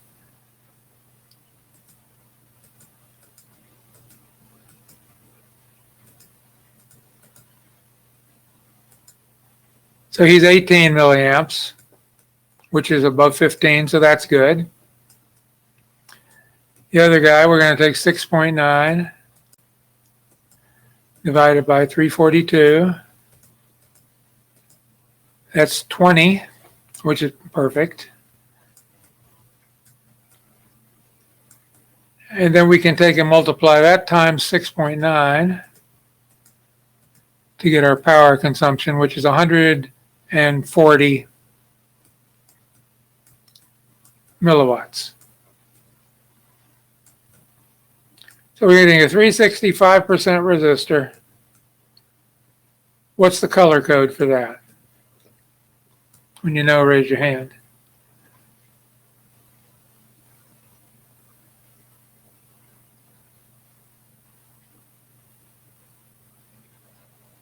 Mikhail? Okay, so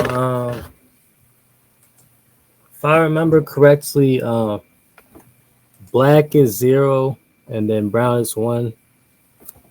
Okay, yeah, so you got right there. So it'll be orange, green. We want 360, 360. Orange, blue, and then gold. 1 0, 1 0. Brown. Yeah. Gold. Okay, and then we need gold. Yep. Okay. So now we know what to buy. We of course have to keep track of the wattage. It's 150 milliwatts. That's bigger than 125, so we can't use an 1/8 watt. It's significantly less than 250, so this can be a 1/4 watt resistor.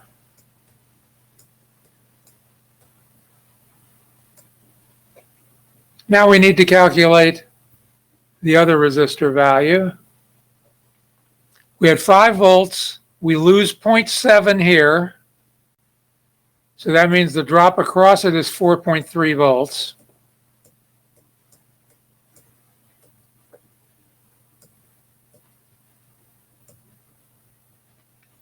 So we want to have 200 microamps, 4.3 volts. So 4.3 divided by 0.0002 amps. So we can do that.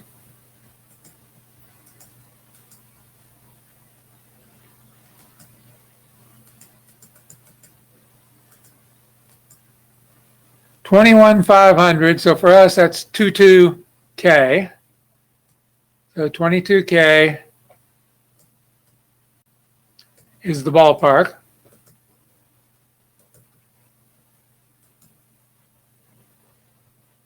We have a 22, either 5% or 10%. Since the other one's 5%, we'll buy this one also as 5%.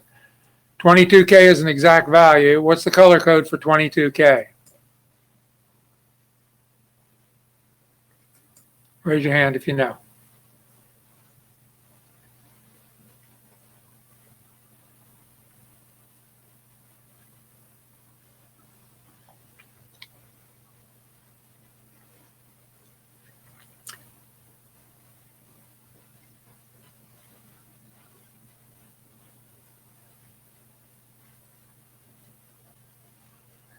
Now, I'm assuming about half the class knows you haven't raised your hand all night.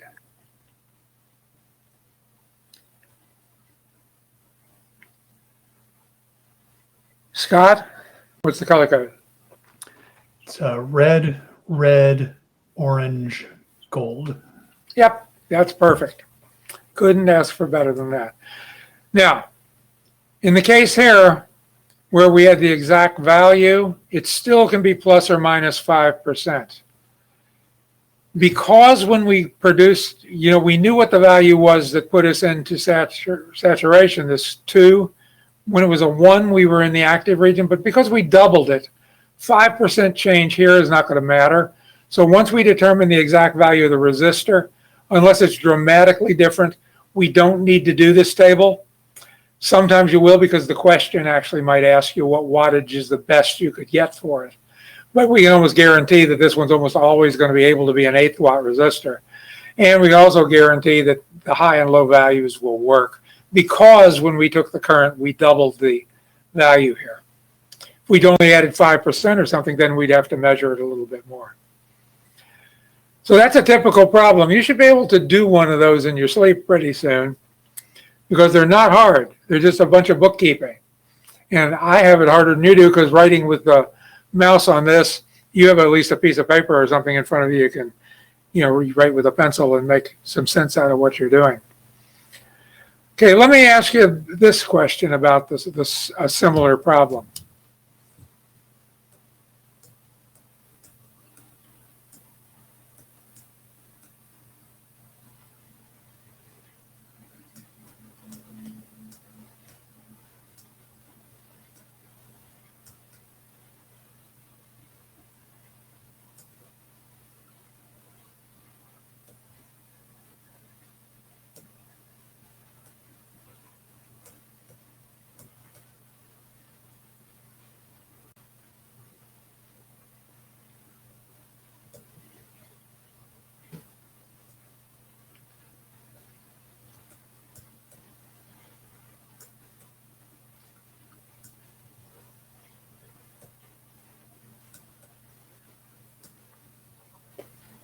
If we used our design principles on this circuit, would the LED light up? This is ground right here.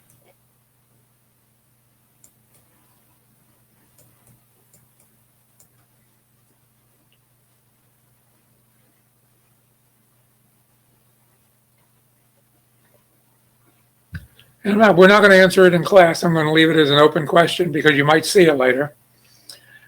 And I want you to think through the problem. So make a little sketch of that somewhere.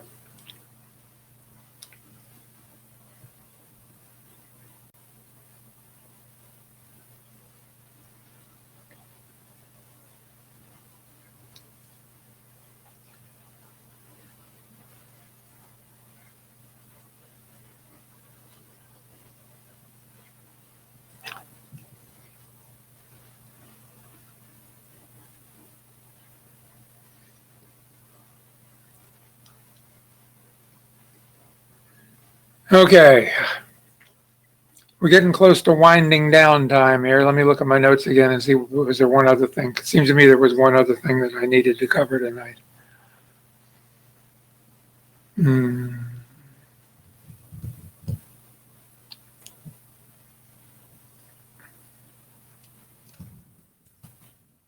Remember what it was. It had to do with circuits in general that you might need to know.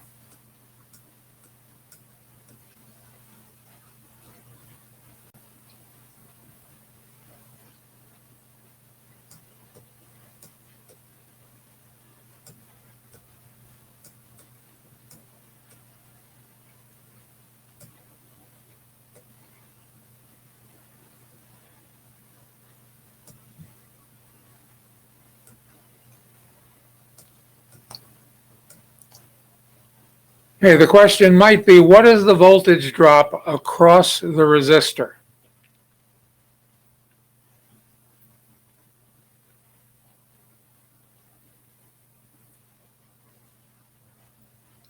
Remember when you all have your, certainly the first test, but for all my tests in general, questions are pulled from a pool of questions and everybody gets a different question.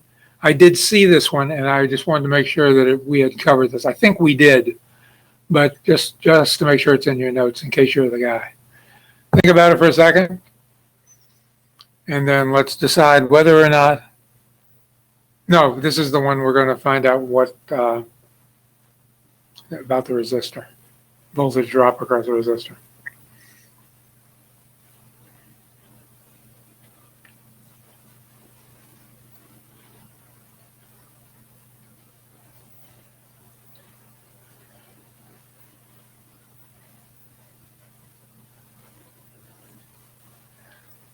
Okay, the first thing you'd need to know is, are these diodes or are they LEDs? I didn't mark them as LEDs. Remember, if I wanted something to be an LED, I'm normally going to stick a little arrow, lightning bolt out of it. But the answer to this question is going to be related to not mattering whether it is or not. Why doesn't it matter, Scott? The diodes are reversed biased the way we have them here, so they won't let current. That's correct. What that means is no current can flow through the diodes. Because of that, no current can flow through the resistor. So I is equal to 0. So what's the voltage drop across the resistor? Well, just apply Ohm's law. V is equal to I R. Where the resistor, we don't care what it is. It can be any value, but I is a 0. No current can flow. Therefore, the voltage drop is also equal to 0. Meaning that if this is ground, and I put my meter right here, I measure 9 volts. If I put my meter right here, I measure 9 volts. If I put my meter right here, I measure 0 volts. And I'm not going to mention what happens in here, but it's 9 volts. So the drop across this is 0. Beware of that. If the circuit shows that the current can't flow that way. Now, what's interesting about this is they look like they're backwards, because this is the way they were in the transistor circuit. But in the transistor, current is flowing that direction. In this circuit, current is flowing this direction, or trying to. Anybody have any question about that? That's an important fact, because occasionally these can't do it problems pop up.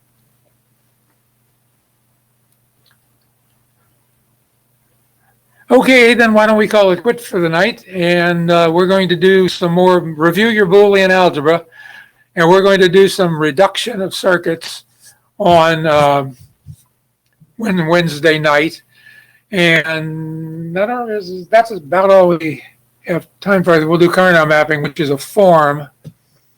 Where are these things? We're 231, aren't we? Yeah, we'll do kernel maps, and then on the next night, what you guys is next week, we'll do the Quinn-McCluskey before we actually start talking about arithmetic. Okay. I hope you guys had a good night. Tell me good night, and I will see you guys next class. Good night, Professor. Good night. Good night. Good night, Professor. Good night. Good night. Good night, Professor. Good night, Professor. Bye-bye.